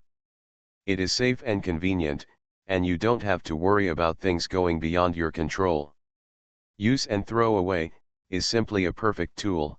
So why bother to create something like the Prophet and himself? One Prophet has almost wiped out the Ark and mankind. If there are a few more, I am afraid that the human race will be eliminated from the universe before the undead crew can completely digest the legacy of Alpha civilization, right? Are the undead crew not worried about their betrayal at all? Or do they have other plans? Kaylan was lost in thought and didn't say a word. On the contrary, Emoju, who was standing aside, couldn't hold his breath. He stepped forward and asked the AI of Xiao Zhangkai, What happened to the Special Operations Fleet that year? What happened? What happened in the more than 10 years since this battleship crashed? The corresponding authority level of your identity data has not been detected, so I cannot answer your question. After a scanning laser swept over Moju's body, the military AI replied. At the same time, several automatic defense cannons protruded from the hidden slots on the top of the bridge, and the red dots of several laser auxiliary sights were locked on her body. Unlock. Kaylan waved his hand, and the next second, these automatic defense cannons were retracted. Answer her questions. This question involves the combat records of the Special Operations Fleet No. 1 mission and the ship's regular record data. Part of the data in these two records has been damaged and cannot be repaired. Do they need to be retrieved? The military AI replied. Sure enough, part of the data was still damaged. Kaylan sighed inwardly and said, take out the part that is not damaged. Special Operations Fleet, No. 4 ship, Xiaozhang Modified Frigate, No. SX-016, No. 1, while the AI was reading, it projected text and images onto the virtual screen. It must be said that Moju proposed the contents of these two questions are still too broad. This combat record actually started when the Xiaojiang class No. 16 ship was transformed into the Xiaozhangkai. The lengthy list of modifications alone exceeds a G in text size. Kaylan could only choose to fast forward. You are listening to Novels at Bless Up channel. Wish you happiness and luck. Please subscribe to receive new novels. How do you feel about this novel? Please like and leave a comment. Alien Relic Hunter. Author, Chen-Mi-san. Chapter 809. At 10:34 a.m. on the third day of the combat operation, our ship arrived at the southwest boundary of the Grey Mist Forest with the fleet. After a brief adjustment, the fleet's flagship Gamma-class heavy cruiser Forged Hammer served as the vanguard. Sailing into the Grey Fog Forest airspace. The entire fleet has entered Level 1 combat readiness. 25 seconds later, the Forged Hammer at the head of the fleet crossed the red line. A large number of indigenous creatures with the ability to fly that lived in the Grey Fog Forest broke through the canopy and dense fog and launched an attack on the Forged Hammer attack. The entire fleet is in combat mode. The fleet commander's order came from the flagship Forged Hammer. All warships in the entire fleet continue to move forward, and do not be reluctant to fight. This ship will increase its speed to 75% of the maximum speed. The records of the Xiaozhangkai frigate's central control computer are basically the same as what Kaylan saw in the files. After being attacked by those biological weapons, the commander of the Special Operations Fleet decided to speed up all the warships and quickly break through the interception of the biological weapons. But they soon realized that this was a wrong decision. The number of biological weapons flying out of the forest far exceeded the imagination of the fleet command team, and it was precisely because the entire ship allocated the power of the power furnace to the engine and thrusters, causing the energy shield to be unable to receive sufficient energy support. The energy shields of the Xiaozhangkai frigate and another high-speed support ship that was later shot down were overloaded multiple times, and the shield generator suffered a serious malfunction. The cooling unit compartment exploded, killing 4 engineers and a marine. Although it took less than 2 minutes after activating damage control for the energy shield to return to normal, within these 2 minutes, the Xiaozhangkai still suffered serious damage, and its 32 main thrusters, half of the hull lost thrust. Nearly 60% of the cabins on both sides and below the hull were penetrated, and 35 people died directly or indirectly from conditions caused by the damage to the hull. In addition, about 24 people died. Hundreds of biological weapons invaded the interior of the battleship. The Xiaozhangkai frigate was equipped with only 2 platoon-level mobile teams of Marines. At that time, there were less than 40 soldiers with combat capabilities, and they were unable to deal with the biological weapons that invaded the warship. Captain Hruni Yang had no choice but to order the invaded cabins to be sealed and heavy alloy gates to be used to block the attacks of biological weapons. Although with the destructive power of these biological weapons, It is only a matter of time before these alloy gates are torn open, but there is another more serious problem facing Captain Hruni and the officers and soldiers of the entire ship. After half of the main thrusters were turned off, the Shaojiangkai frigate's speed dropped to one-third of its original speed. Falling behind meant that it would not be able to get support from other warships in the same fleet, and it would soon fall into an isolated and helpless situation. In the situation, the only solution is to quickly repair the damaged thrusters, but the main thrusters are located at the rear of the battleship. To send people there, they must pass through the closed cabins that have been occupied by biological weapons, the only self-defense on the ship. The strength is barely enough to protect the safety of the bridge and reactor, let alone escort the maintenance personnel through the monster pile. If the current situation continues, the energy shield of the Shaojiangkai frigate will be broken again in less than 10 minutes. Just when everyone was as anxious as ants on a hot pot but could not come up with an effective countermeasure, the captain of the battleship, Hruni Yang, proposed an almost risky plan. He decided to let the battleship descend and fly close to the canopy of the grey fog forest. In this way, at least one-third of the volume, including the bottom of the battleship, would sink into the thick grey fog. These biological weapons will only attack targets outside the dense fog, and ignore the intruders who plunge into the dense fog. This conclusion has been drawn by Hruni since he just observed the battle process of the carrier-based aircraft. Several carrier-based aircraft were forced to get into the thick fog in order to get rid of the biological weapons chasing behind them. When these carrier-based aircraft got into the thick fog, the creatures that were clinging to the behind of the carrier-based aircraft where the weapon will immediately give up pursuit and attack other targets. Although most of the carrier-based aircraft that got into the thick fog never flew out of the fog again, there were still a few lucky ones who successfully returned to the battlefield. According to the reports of the pilots of these few carrier-based aircraft, they were not attacked again after they rushed into the thick fog. The only danger was that it was difficult to determine their altitude in the thick fog. If they were not careful, they would be killed. It will hit the tree canopy and destroy the aircraft and kill everyone. Those carrier-based aircraft that failed to fly out of the thick fog basically crashed in this way. But warships are different. The structure of a warship is not as fragile as a carrier-based aircraft. Even if the belly of the warship flies against the tree canopy, it can last for a long time. Hruni's idea is simple: sinking one-third of the ship's hull into the thick fog can greatly reduce the area of the battleship that is attacked, the defense pressure will be greatly reduced, and the energy shield can last longer. This effect is far better than relying on the firepower and hull of other warships for physical assistance, and most of the damaged parts of the hull are at the bottom. If these breaches are sunk into the thick fog, it will avoid more damage. Biological weapons invaded the interior of the battleship. Relying on this opportunity, you can find a way to concentrate your efforts. First, clear out the biological weapons that have invaded the interior of the battleship, then repair the damaged propeller hull, wait until the battleship's condition is restored, and then pursue the fleet ahead at full speed. This plan is very risky, but it is the only way for this battleship to survive at the moment. In just a few seconds, this plan was unanimously approved by all the officers on the bridge.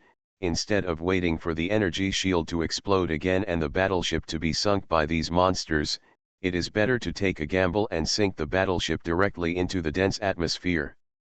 In the fog. Anyway, if you lose the bet, the worst thing you can do is crash, but if you bet correctly, it can give all the officers and soldiers on the ship a glimmer of hope.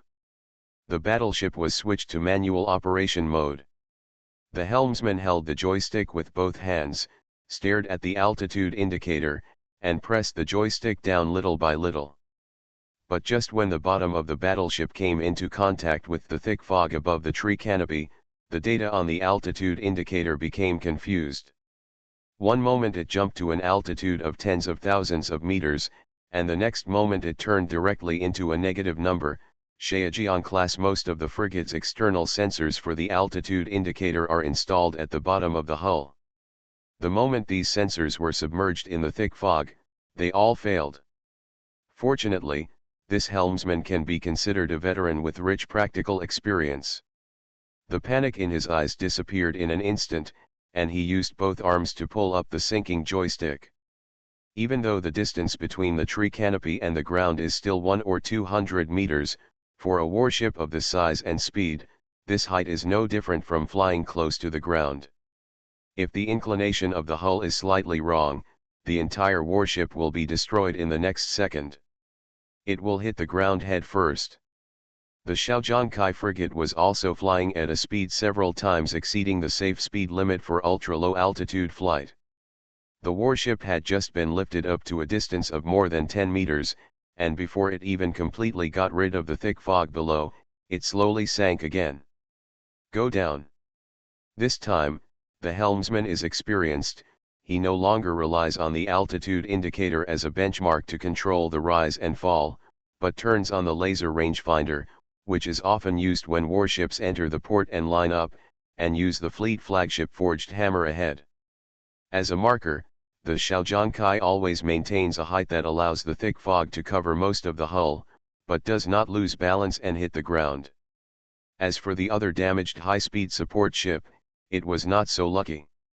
Although they also followed the same example, lowering the height of the battleship and trying to avoid the attacks of most biological weapons by sinking into the thick fog. However, the experience of the helmsman of this high-speed support ship is obviously not as sophisticated as that of the Shaojiang modified frigate. Moreover, because the warship itself is a light high-speed warship, the damage to the propeller part is not as serious as that of the Shaojiang modified frigate, and the speed is even higher. A little faster than Shaojiang reform. At the moment when the bottom sank into thick fog and the altitude indicator failed, the high-speed support ship did not have time to pull up the bow in time and fell directly to the ground. The violent explosions and soaring flames made Kailan and Moju, who were watching the video, hold their breaths. The hull of the high-speed support ship was directly broken into 5 pieces, and the bow part that hit the bottom was severely compressed, and the battleship explosions continued to come from inside, and the disintegrated parts were flying everywhere. Some even flew in front of the Shaojiangkai, and were instantly melted into bright metal jets by the energy shield of the Shaojiangkai. Then it is evaporated by high temperature. Thanks to the gray mist forest, we were able to repair this high-speed support ship and blast it into the state. We can send it directly to the scrap metal recycling station without having to dismantle the ship, Kailan complained. When they were bombed in the glade previously, in addition to the Shaojiangkai frigate, the high-speed support ship named Genoa was also suspended in the air. However, judging from the degree of damage on the outside, Genoa is much more serious than Shaojiang reform. Especially the bow, which was originally at least 120 meters long and used to eject carrier-based aircraft, was squeezed to less than half its length. Fortunately, the bridge belongs to the entire battleship. The damage to the place with the strongest protection was not serious, so the central control computer of the high-speed support ship should also have been preserved. After emptying out the data in the central control computer of the Shaojiangkai frigate, Kailan planned to explore the Genoa. Based on the crash scene he saw on the blasphemer, Genoa, the location of the second crash of number 1 is not too far from here. The Shaojiangkai frigate crashed due to the explosion of the plasma main gun, and the already pineapple-like Genoa was shot down by those biological weapons. If the bridge part of the ship landed, if the impact was not severe, the central control computer of the Genoa might still be powered on. Then Kailan will have the opportunity to obtain a relatively complete data. After nearly half of the Shaojiangkai frigate sank into the thick fog, the pressure from the outside world suddenly decreased, the turrets at the bottom of the ship were destroyed to pieces, and the firepower was far less than its full strength, while the turrets and weapons above the body are relatively well preserved. Relying on the thick fog, Shaojiangkai successfully hit its weak points and at the same time reduced the attack surface by nearly half. According to C.I.C's calculations, the energy shield can last at least 25 minutes in its current state, Hruni's adjutant reported to him. That's good, everyone, except the helmsman, fire control, and radar, all get their weapons. The CIC only has the minimum manpower left to prepare to clear the cabin occupied by the indigenous creatures. Hruni took the hand from the adjutant on the side. The assault rifle that came over had a military-powered exoskeleton on its body. The remaining Marines were crowded in the corridor leading to the occupied cabin. Dozens of black guns were pointing at the crumbling airtight door. No one dared to take a breath. Everyone's fingers are firmly on the trigger. At this time, even the instructors here will not accuse these soldiers of gold fingers, although maintaining this position for a long time can easily lead to misfire, but no one knows. When will the airtight door in front of me collapse? The brief moment when your index finger moves from the trigger guard to the trigger may determine life or death. Captain Hruni entered the corridor with a group of fully armed officers, civilian soldiers, and logistics damage control personnel. The originally crowded space was suddenly filled with people. Now, the entire Xiaozhang modified frigate can fight. Most of the people are concentrated here. Captain, I just did a count. Counting the Marines and the lightly wounded at the end, we only have 97 people in total. The adjutant hesitated for a moment and then said, according to the surveillance inside the ship, the invading battleship, there are about 200 indigenous creatures. Relying on the advantage of weapons, 1 on 2, it should be no problem. Hruni frowned, holding an arm shield connected to the exoskeleton in his left hand, and holding a rifle with a bayonet in his right hand. At this time, even if there is a problem, he can only say that there is no problem. No matter it is the Xiaozhang modified frigate or the people on this ship, there is no other choice. Bridge Central Control, look at my signal, prepare. The adjutant nodded and raised his fisted left hand. 3, 2, 1, open the hatch. Crack, the severely deformed airtight door got stuck halfway through opening, and terrifying faces immediately appeared in everyone's field of vision, even though the hatch was only open to a width less than a mile. There was a gap of 3 meters, but the giant ghost-faced owl at the other end still crazily squeezed through the gap and pounced on everyone. Fire! In fact, there was no need for Hruni to give orders at all. When the first ghost-faced giant came over, the Marines in the front row had already pulled the trigger with their numb index fingers. Gunshots suddenly rang out in the corridor. Alien Relic Hunter. Author, Chen San. Chapter 810. Compared to ordinary humans, the ghost-faced owl has overwhelming combat power. In a normal battle, a ghost-faced owl can easily wipe out a platoon of human reinforcements without heavy equipment. However, the internal space of the battleship is small, and the space for the huge ghost-faced giant owl is severely limited. In addition, this group of ghost-faced giant owls still belongs to the category of flying creatures, not the ones Kaylan and the others encountered on the ground. This kind of mutated land combat type will have its strength greatly reduced when it is unable to fly. The combination of various unfavorable factors prevented these ghost-faced giants from going on a killing spree inside the battleship. Instead, they were temporarily suppressed with firepower by the officers and soldiers of the Xiaozhang Kai. It has to be said that the deformed and stuck cabin door played a great role, because the opening gap was too small. The ghost-faced giant owl could only get into the corridor one by one from the cabin at the other end. Hruni and the others were given the opportunity to defeat each one. 2 Marines wearing heavy power armor were at the front, and their 25mm rapid-fire cannons let out a deafening roar, beating the ghost-faced giant owl into a bloody mess as it entered the corridor. The corpse of the killed ghost-faced owl will decompose and fester quickly, so there will be no corpses blocking the road. With these 2 rapid-fire cannons as the vanguard, Hruni led a team of Marines, guards, civilian officers, and the mixed force composed of logistics personnel moved forward steadily. Pay attention to the temperature of the barrel and be careful about overheating and exploding the barrel. Once the temperature approaches the warning threshold, report it in advance and I will ask someone to change positions. The person who shouted the message was Dean, the deputy captain of the Xiaozhang Kai Marine Corps and the captain of the Marine Corps. He had previously been killed in the explosion of the No. 6 anti-aircraft turret ammunition depot, and now he was the highest-ranking officer in the Marine Corps. There are still 5 pieces of heavy power armor equipped with large-caliber rapid-fire cannons in the Marine Corps, but Dean did not put these 5 pieces of power armor and 5 cannons into battle at once. The space inside the battleship is small and the corridors are wide. No more than 10 meters, the 2 cannons plus the light weapons in the hands of other soldiers are enough to complete the fire suppression. As for the 3 extra armors and 3 cannons, they are used to replace the ammunition when the first 2 cannons overheat.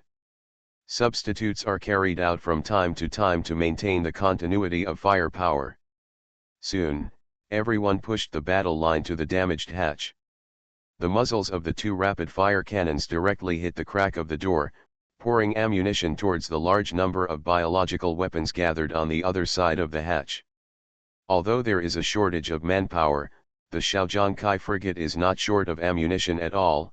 For a warship to perform such a long-distance mission, the ammunition, fuel, and various military supplies carried on the ship must be guaranteed to be able to survive without receiving supplies. Moderate intensity combat can last for more than a week. Although 2 of the 8 ammunition depots were exploded, and 4 were occupied by biological weapons or blocked the way, the remaining 2 were enough to give this mixed force of less than 100 people a good fight. "Captain! The advance is blocked," Dean roared loudly. The roar of the rapid-fire cannon almost completely covered up his voice. He could only walk quickly to Hruni's side and repeated it into the latter's ear. Again. "Can't you find a way to clear out the monsters blocking the door?" Hruni responded loudly in the same way after hearing what the vice-captain said clearly. "It's not all clear. Those monsters are coming up one after another. The soldiers in power armor have been rotated in 3 batches, and the barrels of the rapid-fire machine guns have been replaced by more than a dozen. But looking through the crack in the door, the monsters, the number doesn't seem to be decreasing at all." Hruni raised his head and looked forward, and saw that the ground beside the door was already piled with brass bullet casings as thick as cigars. Several soldiers wearing powered exoskeletons were loading boxes of heavy bullet chains behind the team. Moved to the front, the legs of the 2 powered armors that were raising their cannons to shoot into the hatch were almost buried in bullet casings. Just like Kaylan, who was watching the video, Hruni's heart couldn't help but sink. Although they gained an advantage in the first close encounter with biological weapons, this advantage was honestly not obvious. The number of biological weapons that invaded the Shaojiangkai battleship was around 200, and they had just killed them. There are less than 10 biological weapons in total. A victory of this magnitude can boost everyone's morale, but its impact on the overall battle situation is actually minimal. "Use that thing," Hruni thought for a while and said. "What?" Dean was stunned for a moment. He almost thought he heard wrongly. "Captain, that thing you are talking about refers to a small tactical nuclear bomb? Used inside a battleship. For the Marines on the battleship, small tactical nuclear bombs for individual soldiers are standard weapons on the equipment list. Although there are very few occasions when they can be used, each Marine will still be equipped with 3-4 2.5 nuclear bombs. A small tactical nuclear warhead with the equivalent of tons of TNT. The main heavy fire support for the Marines comes from the weapons on the battleships, but sometimes the Marines are required to rely on ground vehicles or travel over mountains and rivers on their feet to carry out long-distance raids beyond the attack range of the battleships. These small tactical nuclear bombs are designed to meet the Marines' urgent need for offensive weapons in this situation. Even if many Marines continue to do this kind of mission until they retire, they may not be able to encounter it once. But to use that very classic saying, "I can do without it, but you can't live without it." Apart from that thing, these rapid-fire cannons should be the most powerful weapons in your hands, right? Hruni looked at Dean and asked in a deep voice. "No, no, no. There should be a few lock-free rocket launchers, a few individual anti-aircraft missiles, and a few powerful defensive grenades with the equivalent of 40 kilograms of TNT." Dean said. "Can you guarantee that you can use these things to eliminate the indigenous creatures that invade the battleship?" Dean fell silent. It is true that relying on these weapons can indeed clear the distance of biological weapons from the hatch, but after they break through the hatch, they will soon be surrounded by more biological weapons coming up. By then, even if there are enough explosives cannot be used in close combat, unless they can be ruthless enough to blow up their own people as well. This battle is not a positional war or a tug of war, but a time-limited annihilation battle. If they cannot clean all the biological weapons of the invading warship and repair the damaged ones before the energy shield is broken, if the propeller is used, Xiaojiangkai will soon fall into a deeper desperate situation, and whether it crashes or not is just a matter of time. However, even a small tactical nuclear bomb has the equivalent of 2.5 tons of TNT.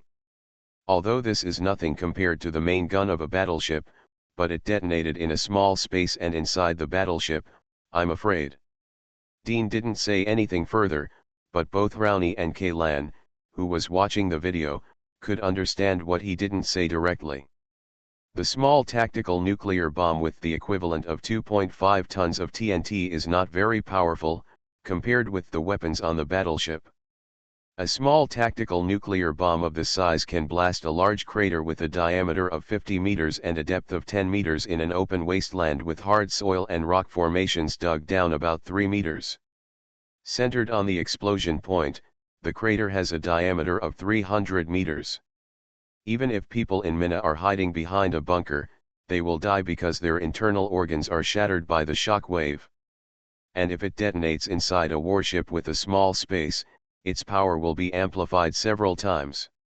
Even Kaylan felt that Rooney's idea was a bit too crazy. If they don't control it well, they might be able to sink this Xiaojiang modified frigate by themselves without using the biological weapons outside. We don't have much time left. This plan was originally a gamble. Since it is a gamble, we might as well put all our chips on it, Rooney said with some ferocity. I don't feel that kind of slow death at all. Like. Damn, Captain, you must be crazy. Damn, I must be crazy too. Dean slapped his cheek hard twice, and then yelled at a Marine next to him, get equipment no 9. Vice Captain, Captain, do you really want to use this thing? The soldier stood nearby, and he listened to all the conversations between Dean and Rooney.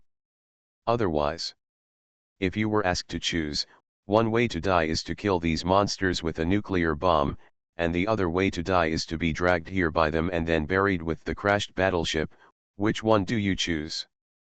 More besides, we may not die in the former way. Dean patted the soldier's helmet hard. Don't waste time, execute the order quickly. Yes, the soldier shouted with a sullen face, took the key that Dean handed him, turned around and ran towards the equipment warehouse. Bridge. Are the surveillance cameras in the occupied cabins still working? Rooney looked up at the camera in the corner of the ceiling and asked. Captain, except for the severely damaged 11th and 13th cabins, the surveillance cameras in other cabins are still functioning normally. The voice of the officer staying on the bridge rang through the loudspeaker. Project the surveillance screen in front of me, Rooney ordered. At the same time, the soldier who was ordered to retrieve the small tactical nuclear bomb also ran over quickly carrying a metal box with several combination locks on his back. Dean opened the metal box with his fingerprints and took out a launch tube that looked similar to a man-made missile. In fact, this thing was modified from the launch tube and rocket propeller of a man-made missile, except that the charging warhead was simply replaced with a nuclear warhead. Rooney glanced at the surveillance screen. He found that the 7th to 11th cabins had the largest number of biological weapons gathered. He immediately ordered, set the fuse of the tactical nuclear bomb to detonate 10 seconds after launch. You need to launch this nuclear bomb. Can you do it when you reach this position? Rooney pointed to the location between the 7th and 11th cabins. Okay, Dean nodded, just adjust the parameters of the thruster. Okay, you're ready to launch. Dean dragged his fingers on the control surface of the launch tube a few times. After locking the setting parameters, he put the launch tube on his shoulders and faced the crack of the hatch. Open all the hatches at the rear, Rooney said to the bridge. Although not all cabin doors are in the same straight line, this small tactical nuclear bomb is different from the non-locking rocket. As long as the parameters are set, it can turn, or it can be preset.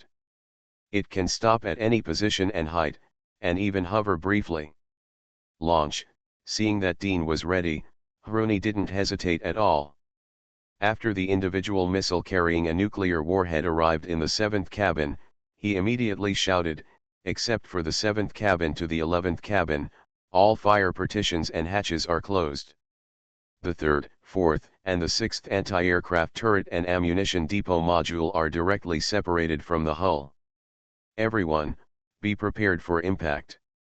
The 3rd, 4th, and 6th anti-aircraft turrets are located just above the section of the hull from the 7th cabin to the 11th cabin. Below the anti-aircraft turrets is the ammunition depot that stores a large amount of ammunition. In order to prevent these ammunition from exploding and further damaging the hull, Rooney could only choose to cut off his wrist and discard this part of the module.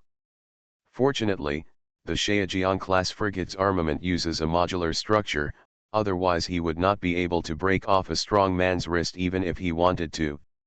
5 pieces of heavy power armor directly stood at the front of the team in a half-kneeling posture, increasing the power of the small energy shield generator to the extreme. The fixed hooks that popped up from the legs and steps of the power armor were nailed into the metal floor of the battleship. Originally, in the rules for the use of power armor, in order to prevent damage to the ship's hull, soldiers wearing power armor were strictly prohibited from wearing power armor. Fixed anchor hooks are used in battleships, but at this time, no one will say anything about them. Behind these 5 pieces of power armor, there are 8 folding mobile shields that have been stretched out.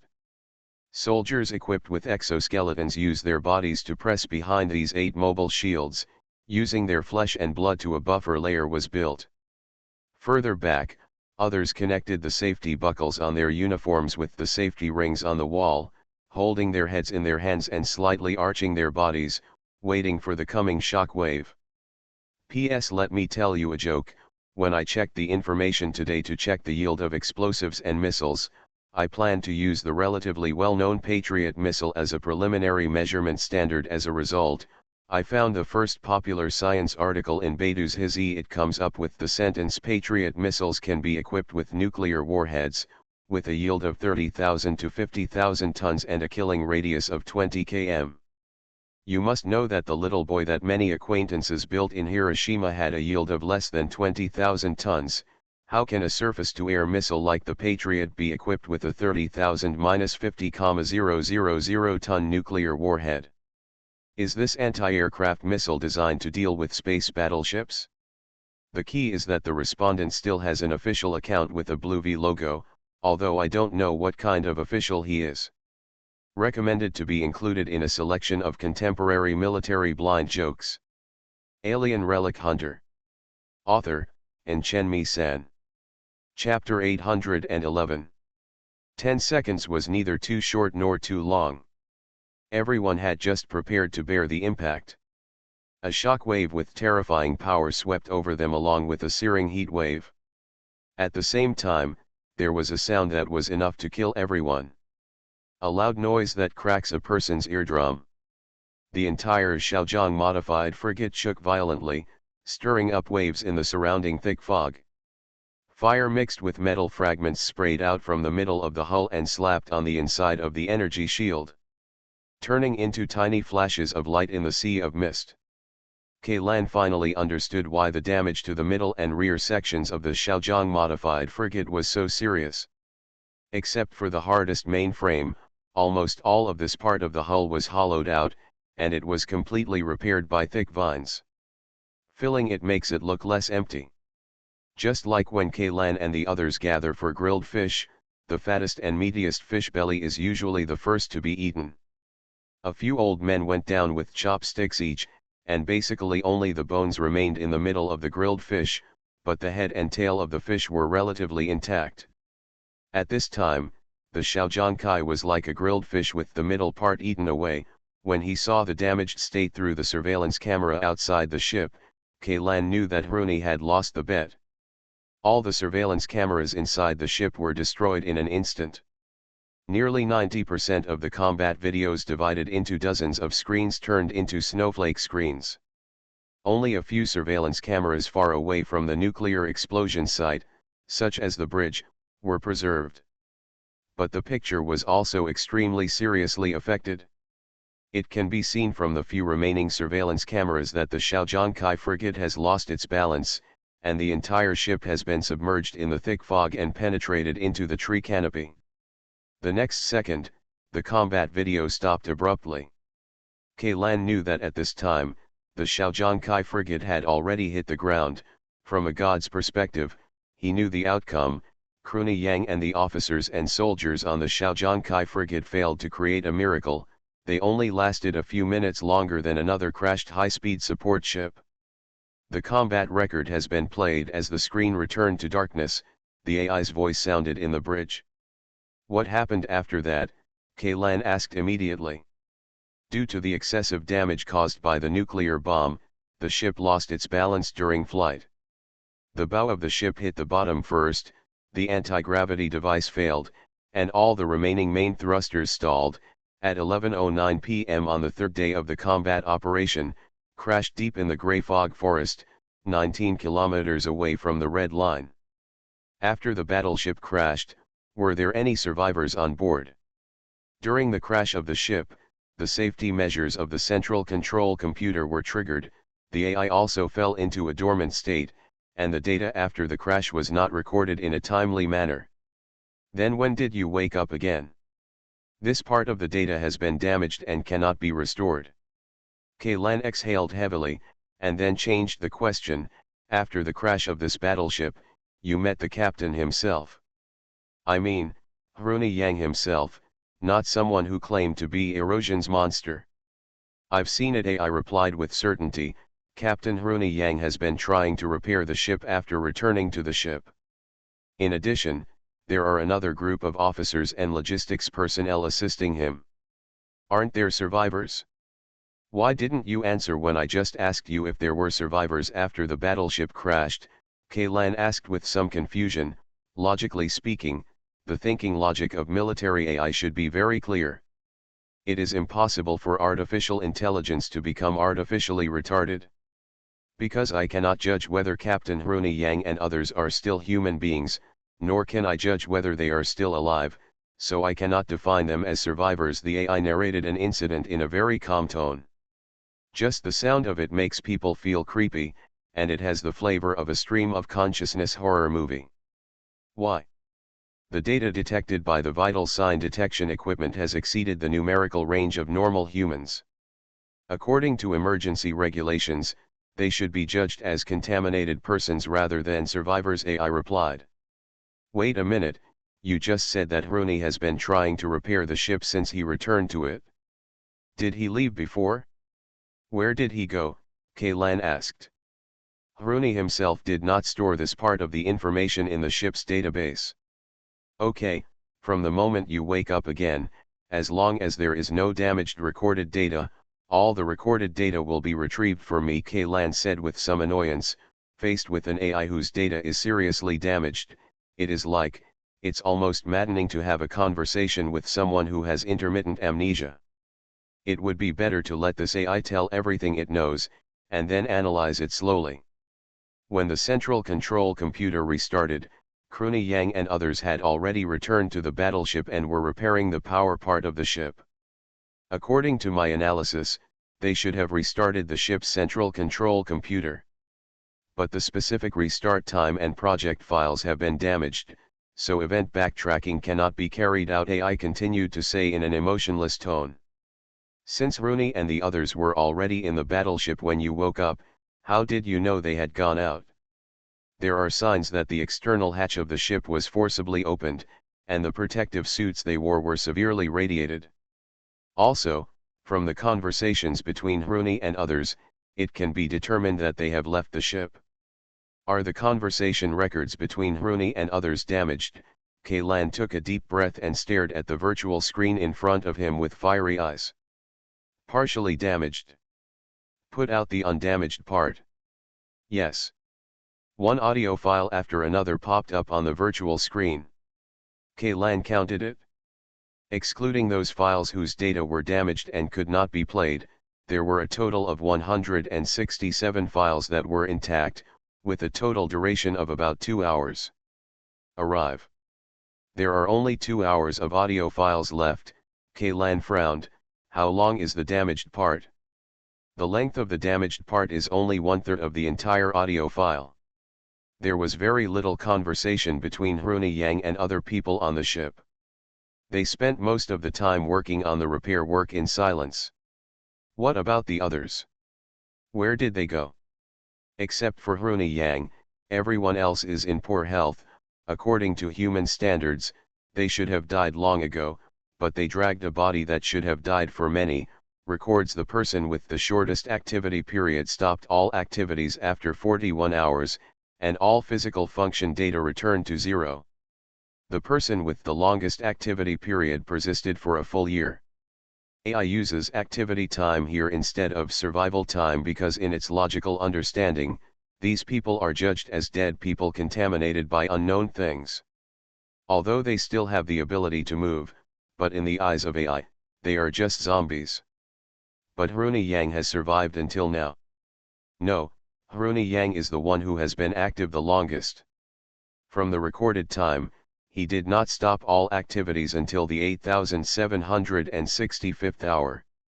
8,765 hours, that is exactly 1 year and 5 hours. But he woke up again just now. He had a conversation with me not long ago, and his body was just lying here, Kaylan asked, pointing to a place on the bridge. Sorry, there is no record of this in the database. Are you sure there are no records and it's not data corruption? Kaylan narrowed his eyes. There is no record, AI repeated again. Kaylan thought for a moment and understood the problem. Rooney had actually ceased life activities for more than 10 years. Until the second crash of the Shaojiangkai frigate, he remained in that suspended death state. Until Kaylan and the others approached the bridge, he only then did his life activities revive again. During this period of time, the central control computer of Shaojiang Reform happened to be shut down, so it is completely logical that there is no record. Could it be that his arrival awakened Rooney, who was in suspended animation? Kaylan forced himself to suppress the urge to continue asking questions to the AI, and reached out to click on the audio file ranked first. This file is small in size and only lasts for 5 minutes, but it does not prevent it from containing an explosive amount of information. Recording file 01001025, recording time, unknown. After the AI's unique mechanized voice, there came a voice that was somewhat familiar to Kaylan. We must repair the Shaojiang River, otherwise we will never be able to leave this forest. Kaylan quickly recognized that this was the voice of Rooney. Compared with the corroded state, Rooney's voice was more powerful and full of energy at this time.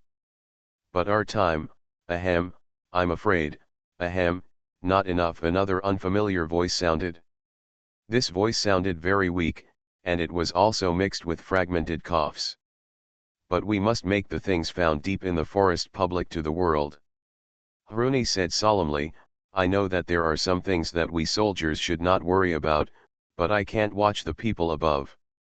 Keeping everyone in the dark. But, Captain, have you ever thought about? This was the third voice, which also seemed a little weak, but in better condition than the second person. If we can return to the Ark, being able to publish these things, and to take a step back, even if people are willing to believe us, have you ever considered what will happen after that? The Ark will fall into chaos. A fourth voice sounded. This voice sounded very unclear, as if there was a mouthful of thick phlegm in the mouth, or like a wriggling tentacle stuck in the throat. Maybe, above people do this because ordinary people cannot accept such a desperate reality. Once we make these things public, the order of human society and Ark will collapse overnight. But the people above have not taken any active measures. What they have been doing is to constantly send people like us to erase the traces related to these things. They just want to maintain their rule and power.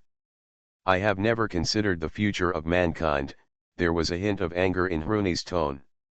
Captain, look at what I look like now. Have you ever thought about why I am like this? A fourth unclear voice said, and Laozo, Cliff, what do you think? Can we still be considered human beings now? These two names, Kailan, are no strangers. They are both officers and soldiers on the Shaojiankai frigate. According to the description in the file, Laozo's full name is Zoji, and he is the ship's logistics supervisor with the rank of major. Cliff is an ordinary soldier in the Marine Corps, with the rank of corporal. We are just infected by the toxins in the mist. As long as we can return to the Ark, we will definitely be cured with the medical methods on the Ark, Hruni said, but even Kailan, who was listening to the recording, recognized him. The lack of confidence in his tone. Is it really just a toxin infection? The vague voice said with a hint of laughter. Little Jack, who stayed behind in the Shaojiankai, in order to prevent him from being infected. We all came back from that place. Everyone is prohibited from contacting him, but he who has been locked in the cabin just because he saw my appearance through remote communication has small tentacles growing on his forehead, and after listening to our previous conversation after the content, his physical mutation suddenly deepened. The doctor said that he may not survive these 2 days. There are 4 people named Jack on the Shaojiankai frigate, but they can be called Little Jack because they probably just graduated from the Air Force Military Academy and were deployed to Jack Garcia on this frigate. His military rank is lieutenant, and he serves as an electrical engineer on the Shaojiankai frigate. He. Hruni did not continue speaking. It was obvious that he could not even convince himself.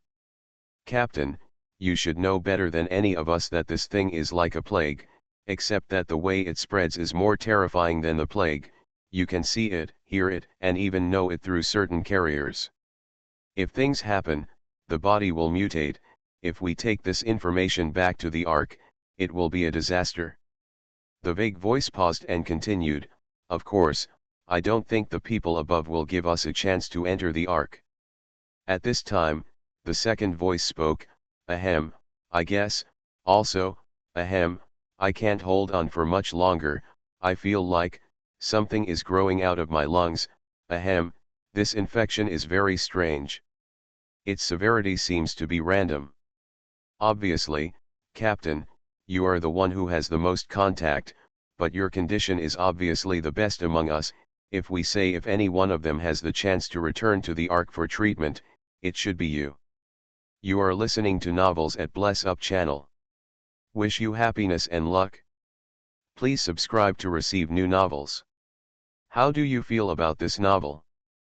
Please like and leave a comment. Alien Relic Hunter.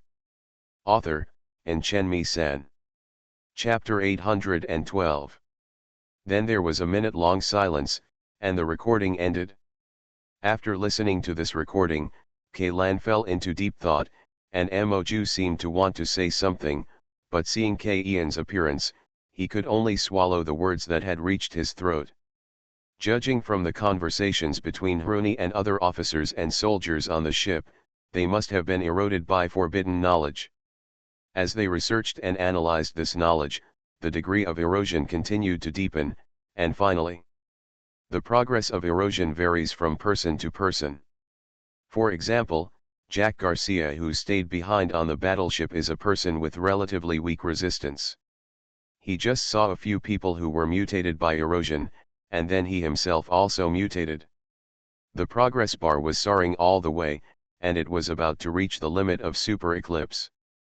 And Hruni Yang, the captain of the Shaojiankai frigate, is obviously the kind of person with extraordinary resistance. As the vague voice said, Hruni is obviously the one who has the most exposure to forbidden knowledge, but he showed the slightest degree of erosion, and it took him a full year to turn into a corroded corpse. But there is a question that makes Kailan a little confused. Neither Hruni Yang nor the other battleship crew members are symbionts, and they cannot understand the writing of Alpha civilization, so what exactly did they find in the grey mist forest? What thing can cause such serious erosion to all members? What is the desperate reality they mentioned? the thing that is enough to cause the collapse of human society and the order of the Ark overnight? Is this the secret that Moju's father has been pursuing? Kaylan felt that he knew enough forbidden knowledge. In the words of the people of the undead crew, his own degree of erosion had reached a very dangerous level, but even so, his body was still there are no obvious signs of mutation, and the corrosion level of these people on the Xiaojiangkai frigate is undoubtedly higher than that of Yao Kaylan. Kaylan took a deep breath and finally said nothing, silently opening the second recording file. Recording file 01001026, recording time, unknown. Captain. Little Jack can't survive, a sudden shout sounded, followed by a high-frequency tapping sound of boots on the metal floor. From the footsteps, I could tell that there were 3 people. They were walking very fast. One of them staggered a little, and his breath seemed not very stable. The 3 of them walked quickly for about 2 minutes, passing through 4 automatic hatches, and finally stopped at a place filled with beep-beep sounds. Kaylan knew that this place should be the infirmary on the Xiaojiangkai ship. Those instruments that kept making beep-beep sounds were used to monitor the vital signs of the sick and wounded. Dr. Liu, how is little Jack's condition? Rooney asked as soon as he came up. See for yourself. This was a female voice that seemed a bit mature. According to the crew list of the Xiaojiangkai frigate in the archives, there were a total of 8 military doctors on the ship, and only one of them was a woman named Lu Yi. She must have been 37 years old when the Xiaojiangkai frigate crashed. She had the rank of major and held a B-level medical license. She was already considered a rare senior talent in the fleet. Generally, doctors of this caliber will not go to the front line. A C-level license for a ship's military doctor is considered a top priority, and a B-level doctor is qualified to serve as the full-time director of a certain department in the rear hospitals. Sending such an elite to a frigate as a military doctor is inevitably a bit overkill. However, this can also be seen from the side, how seriously the undead crew took this mission back then. Along with the unique friction sound when the blackout window was raised, Kaylan heard someone take a breath of cold air. How did it become like this? The voice that called Rooney at the beginning whispered, obviously when I came to see him in the morning, he could barely talk to me. Now. No longer, in human form. The vague voice that appeared in the first recording continued, I know that this virus will cause the human body to mutate, but in little Jack, this kind of mutation it seems to be very fast. These conversations made Kaylan, who could only listen to the recording but could not see the picture, feel itchy. He directly pressed the pause button and asked the AI of the central control computer, it is impossible for Xiaojiang to just change the recording equipment on the frigate. Audio was recorded, right? Where are the videos? Where are the photos? Where are the holographic image clips like those in the previous combat records? Are these things all destroyed and nothing is left? The data was not destroyed, but was deleted manually, AI replied. Who deleted it? The captain of this ship is Rooney Yang, the AI said. Although the AI of Xiaojiangkai determined that Rooney Yang had been contaminated, on the premise that no response was received after sending a report to the higher-level command organization, the AI would not lock Rooney's authority on its own initiative, even if at this time, Rooney has turned into a monster, and he still has control of the Xiaojiangkai frigate. There is only one way for the AI to rely on its own will to disobey the captain's orders without receiving instructions from higher-level authorities. Rooney orders the Xiaojiangkai frigate to attack those identified as friendly troops, buildings, or facilities.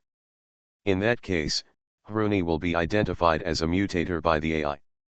Not only will all control rights be stripped away, but the AI will also use the security measures within the ship to restrict the freedom of Rooney and others until the fleet commander or this restricted state will not be touched until ARC issues the final processing instructions. As for Rooney Yang deleting all the photos and video files after the battleship crashed, this is completely within the normal scope of the captain's power, and will not be judged as mutiny by the AI at all. Hruni's purpose in doing this was obviously to prevent those who later entered the Grey Mist Forest and found the wreckage of the Xiaozhong modified battleship from directly coming into contact with the forbidden knowledge, but he did not delete all the records. Instead, these recording files were left behind. Is this a warning he left? Kaylan pressed the continue playing button. This speed of mutation cannot be explained by biological or medical knowledge at all. It is not just the mutation that occurred in Garcia, but the situation is the same for each of us, Lu Yi said with a sense of powerlessness. In the past 6 hours, Jack Garcia has not taken in any food. I have only given him the minimum amount of water and electrolytes, but now, look at the huge growth. If this thing is if the main components are protein and fat, then biology and medicine cannot explain this situation. Even the law of conservation of matter in the narrow sense has been broken. Judging from the volume, this thing is at least 3 times the size of Jack's original body. The vague voice said, even if the filling inside is all water, all the water in Jack's body added together there won't be so many. These growths seem to appear out of thin air. Could it be moisture absorbed from the surrounding environment? Hruni asked in a deep voice. This ward was completely closed, and I strictly controlled the amount of fluids provided to Garcia. In 6 hours, I replenished him with a total of 1,500 ml of electrolytes through intravenous drip.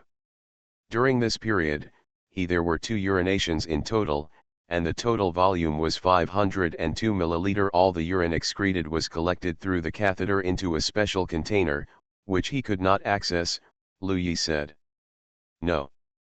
I mean, in the environment, after all, there is moisture in the air, Hruni said. The humidity in the ward has not changed at all compared to 6 hours ago, Lu Yi retorted. With all due respect, Captain, if you want to use a scientific method to interpret the changes that have occurred in Garcia, then I'm afraid going to be disappointed. Science, compared with Alpha civilization, our human science is just like children playing house, childish and ridiculous. These things can definitely be explained through science, but this science is not the science of human civilization. Hruni said and suddenly sighed. The thing I'm most worried about now is time. Captain, your physical condition is still very optimistic, at least better than ours. A conservative estimate is that it will take at least 2 to 3 years for your body to deteriorate to the extent that Garcia is now, Lu Yi said. She estimated that Hruni could persist for 2 to 3 years without receiving effective treatment, but in fact Hruni only lasted for 1 year before turning into a corpse. As for whether it was Lu Yi's miscalculation or Hruni's fault, it was Lu Yi's miscalculation. Later, it was discovered what caused the erosion to suddenly accelerate. Kaylan still cannot find the answer to this question. No, I'm not talking about the remaining time of myself, but human beings. Hruni emphasized his tone. Those people above clearly know all this, but all they want to do is cover up the facts. What they are pursuing, it was just temporary stability, but I never thought about the future. Isn't this normal? Those people in the joint parliamentary group are just a group of profit-seeking politicians. Even if they can be re-elected, their term will only be a few decades at most. When that day comes, don't speaking of themselves, even their descendants are probably already ashes.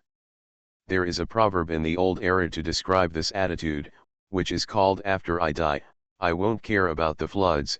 These people, they only care about their approval rating during their term, and they dare not face any risks. The unclear voice said a long paragraph in one breath, and then breathed violently, which was obviously very important to him. Hard work. From this passage, Kaylan can be sure that at least Hruni and the others did not know about the existence of the undead crew.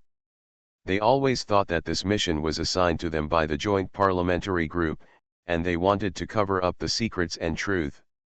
They are also members of the joint parliamentary group. Just when Kaylan was waiting for Hruni's response to these words, a loud bang sound suddenly sounded. Moju was so frightened that he drew the pistol from his waist and looked around nervously. It's the voice in the recording, Kaylan said to her, while making a silent gesture. It seemed that something unexpected happened at that time, and Kaylan couldn't help but prick up his ears to capture every detail in the recording as much as possible. Boom. Boom. There were two loud noises again. In terms of timbre, this should be the unique dull sound of flesh hitting tempered glass. This reminded Kaylan of the Jack Garcia who was locked up in the closed ward. His degree of erosion should be the most serious among the crew, that is, the one who only lasted 41 hours before he stopped living. Judging from the current movement, he should have completely transformed into that person. A monster called corrosion. Then there was a sound of metal colliding and rubbing and the gun bolt being pulled. Then Lu Yi shouted loudly, "Don't shoot." The observation window in the closed ward is very thick, and it is all made of bulletproof glass. You can't penetrate it, and it's impossible run out of it. What is his condition now? A young-sounding male voice asked, with a hint of trembling in his voice. Dr. Lu, wasn't Garcia's vital signs already very weak? You said he will die from organ failure at any time, but why does it suddenly jump out of the hospital bed now? Is this the legendary comeback? I don't know. Lu Yi's answer was brief, but you all step back and don't irritate it. I'll try to inject a sedative into it first to see if I can calm it down. During the conversation between the two of them, the sound of bang bang hitting the glass never stopped, but became more and more violent. For the next few dozen seconds, no one spoke, only the sound of increasingly frequent bangs and fingers tapping on the keyboard. Kaylan waited until the 45th second before Lu Yi's voice sounded again, "It's no use. I have tried all the sedatives on the ship, and the dose has been increased to the maximum that the current body surface area can withstand 10 times, but the potion has no effect on it at all.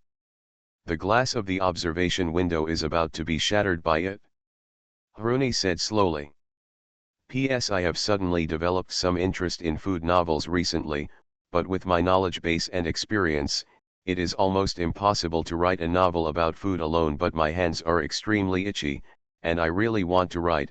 If I introduce you to some of the special delicacies on the Ark during the human-alien colonization era in the form of a small extra theater, would you be interested in watching it? It can also be regarded as supplementing the background setting from a side angle." Alien Relic Hunter. Author, Chen San. Chapter 813. Although Lu Yi said that it was absolutely impossible for the corpse to escape from the closed ward, within 2 seconds after Hruni finished speaking, there was a sound of breaking glass, followed by a deafening gunshot. Voice. The recording ends. The contents of the next few recordings are similar. Every once in a while, someone's erosion level will suddenly limit and turn into decayed remains, and then they will be processed by Hruni and others. There are also people who choose to kill themselves before turning into monsters. For example, Dr. Lu Yi, when her physical condition began to deteriorate rapidly, she did not hesitate to put the pistol into her mouth and press the muzzle against the roof of her mouth. He pulled the trigger directly. Her last words before committing suicide were, "This mutation is not a disease. Medicine can't do anything about it. I can't even alleviate the pain of the patient. All the data collected are meaningless." Then there was a dull gunshot, and the sound of bullets penetrating flesh and brain, tearing open the skull.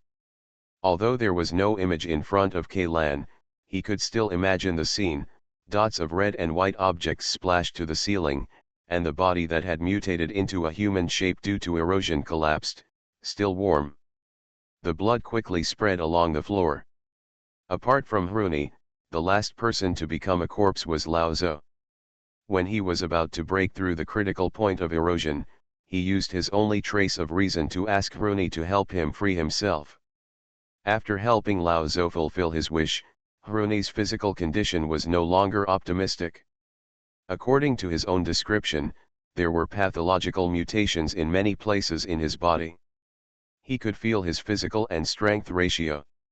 There was a lot more in the past, but I often became confused. He often has nightmares, and the contents of his dreams are all about the vast starry sky. Logically speaking, the starry sky should feel beautiful, mysterious, and shocking, No matter what language or rhetoric people use to describe it, it should not be scary. But in Hruni's autobiography, the feeling that the starry sky brought to him was one of real terror. As time went by, Hruni's conscious time became less and less, and he often fell into coma without warning. Moreover, he also developed very serious symptoms of sleepwalking. He looked at himself wandering wantonly in the monitoring room, always feeling confused. It felt like it was not a person, but something like a walking corpse. While half asleep and half awake, Hruni often heard a voice whispering to him. At first, he couldn't understand what those strange syllables meant. But as the degree of mutation in his body continued to deepen, he gradually became able to understand those languages. At this time, he was surprised to find that the voice that had been whispering to him in his ears and in his mind spoke the language of the Alpha civilization. What surprised him even more was that without even realizing it, he had mastered the language that the Institute had spent decades failing to decipher even one letter or one syllable. However, what makes Kaylan a little depressed is that in the recording, Hruni did not mention a word about the content of these whispers. Of course, it is also possible that he mentioned it, but later deleted this part of the recording. These whispers narrated in Alpha language also belong to the category of forbidden knowledge. Even if they are just narrated in the recording, they will increase the listener's degree of erosion. I feel that the starry sky seems to be calling me. Hruni muttered to himself in the recording. At this time, his tone had changed a lot from before.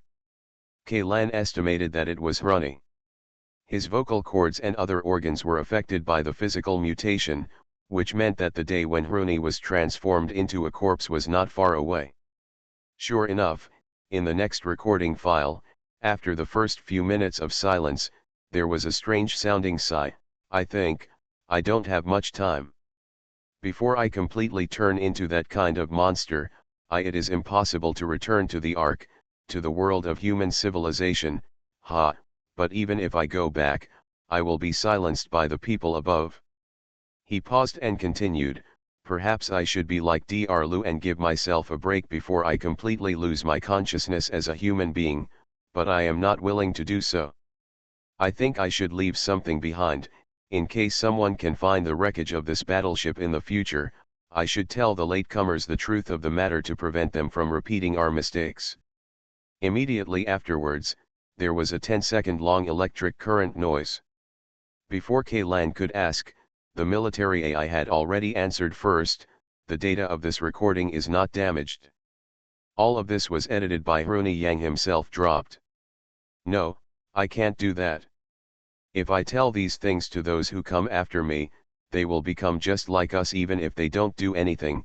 This thing is a virus that can be transmitted through cognition.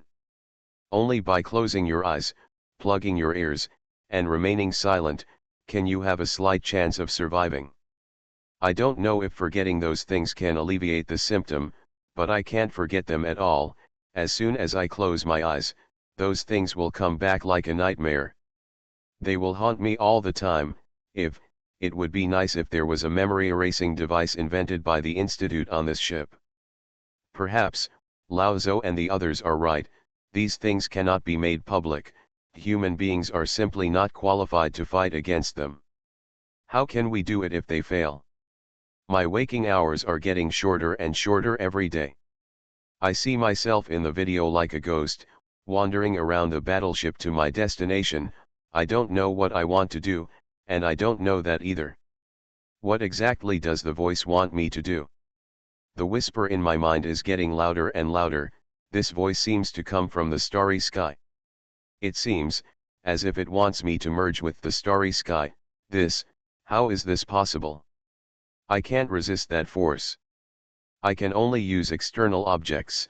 I used the few waking hours to strengthen the confinement room of the battleship. I will lock myself in this room until I meet my end. This recording ends here. The AI of the Shaojiangkai frigate told Kaylan that since then, Hruni has been locking himself in a solitary room. The walls and doors of this confinement room were reinforced with armor plates from abandoned mechas. After locking himself in, Rooney used the thermite he brought with him to weld the hatch shut, completely transforming the confinement room. It has become a cage that cannot be opened. Rooney used chains and restraints to secure himself to the floor. He did not prepare any food or drinking water. In his words, his severely mutated body could no longer sense hunger and thirst, and in his heart he has already made up his mind to die and has no intention of lingering any longer. I don't know how long I can live, to be precise, I don't know how much conscious time I have left, Rooney said at the beginning of the next recording. According to the records of the central control computer, I am now 1 day within 2 hours. I stayed awake for less than 2 hours. The rest of the time, I was mumbling to myself or trying to break free. The physical pain seemed to have gone away from me. I no longer had that weird discomfort, but instead my whole body was full of strength. I knew I was about to become that monster, just like everyone else. I feel like I no longer resist the changes in my body. The deeper the changes, the weaker the pain, and it will also produce a strange pleasure, which makes people indulge in it involuntarily and let it be at their mercy. I have remembered I don't know how long I've been locked in here. I've broken the chains and restraints. Fortunately, this room is strong enough. I feel very strange, not only in appearance, but also in my thinking pattern. It seems that I have also undergone a fundamental change. I am no longer afraid of the starry sky, but instead have an urge to become one with it. If anyone hears this recording, whether you are from the Ark or an exile in the wilderness, leave this place immediately. Do not stay for any time, do not look through anything in the battleship, and do not search for anything suspicious. Traces. Forget everything you saw and heard. Believe me, I am here to save you. It was very difficult for Rooney to say the sentence. He almost paused for a moment every time he uttered a word. About 5 seconds after finishing speaking, a muffled groan and the sound of flesh and blood tearing suddenly came from the recording, and then, the recording ends.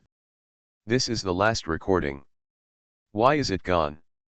What happened next? Didn't you continue recording? Kaylan asked the AI. Other parts of the recording data have been damaged. There was no emotion in the AI's reply, but it was this emotionless attitude that made people feel even more irritated. At least when the civilian AI says sorry, it will also show a sincere or tactful personalized emotion according to the user's current state, while the response of the military AI is always so intuitive, just like the dialog box that pops up when the program reports an error. A mistake is a mistake, nothing is nothing, straightforward and concise. Damn it, Kaylan couldn't help but cursed, knife in hand, follow me and kill all the broken dogs in the world. Sorry, no valid keywords were detected from your utterance, the AI said. This sentence is used by readers in online forums to vent their resentment towards the author of the fragmented dog. Of course, it is impossible for the military AI database to include this useless information. Facing the files on the screen that showed data damaged, unreadable, Kaylan could only sigh and turned around. But the moment he turned around, his body became slightly stiff, and he subconsciously put his hand on the holster at his waist. Emoju, who was standing behind Kaylan, had a small piece of transparent tentacles like slug tentacles growing out from her forehead. This cluster of tiny tentacles was squirming on its own, but as an eroded individual, Emoju herself seemed to be completely unscathed. Unconscious.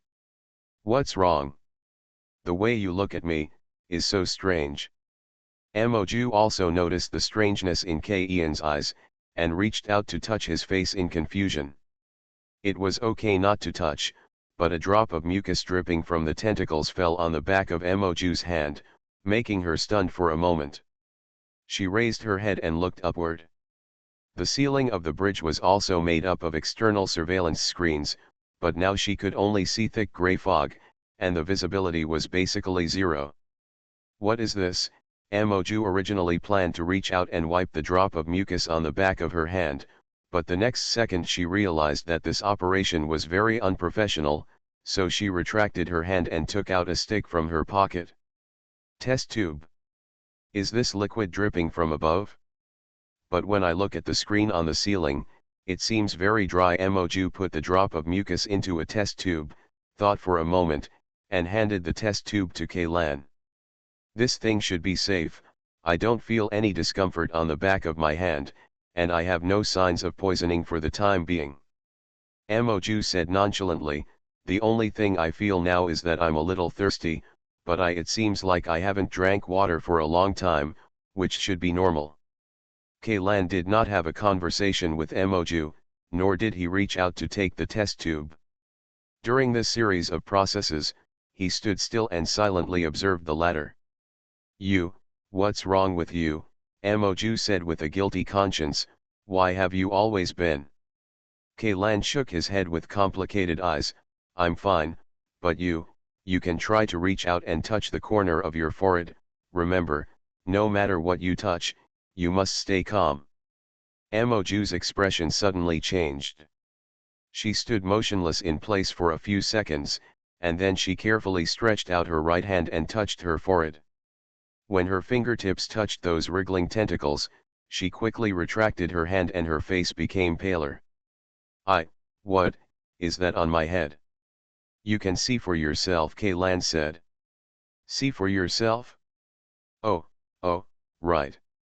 Moju rummaged around in his pocket in a panic, and many of the small equipment he carried fell to the ground during the rummaging process.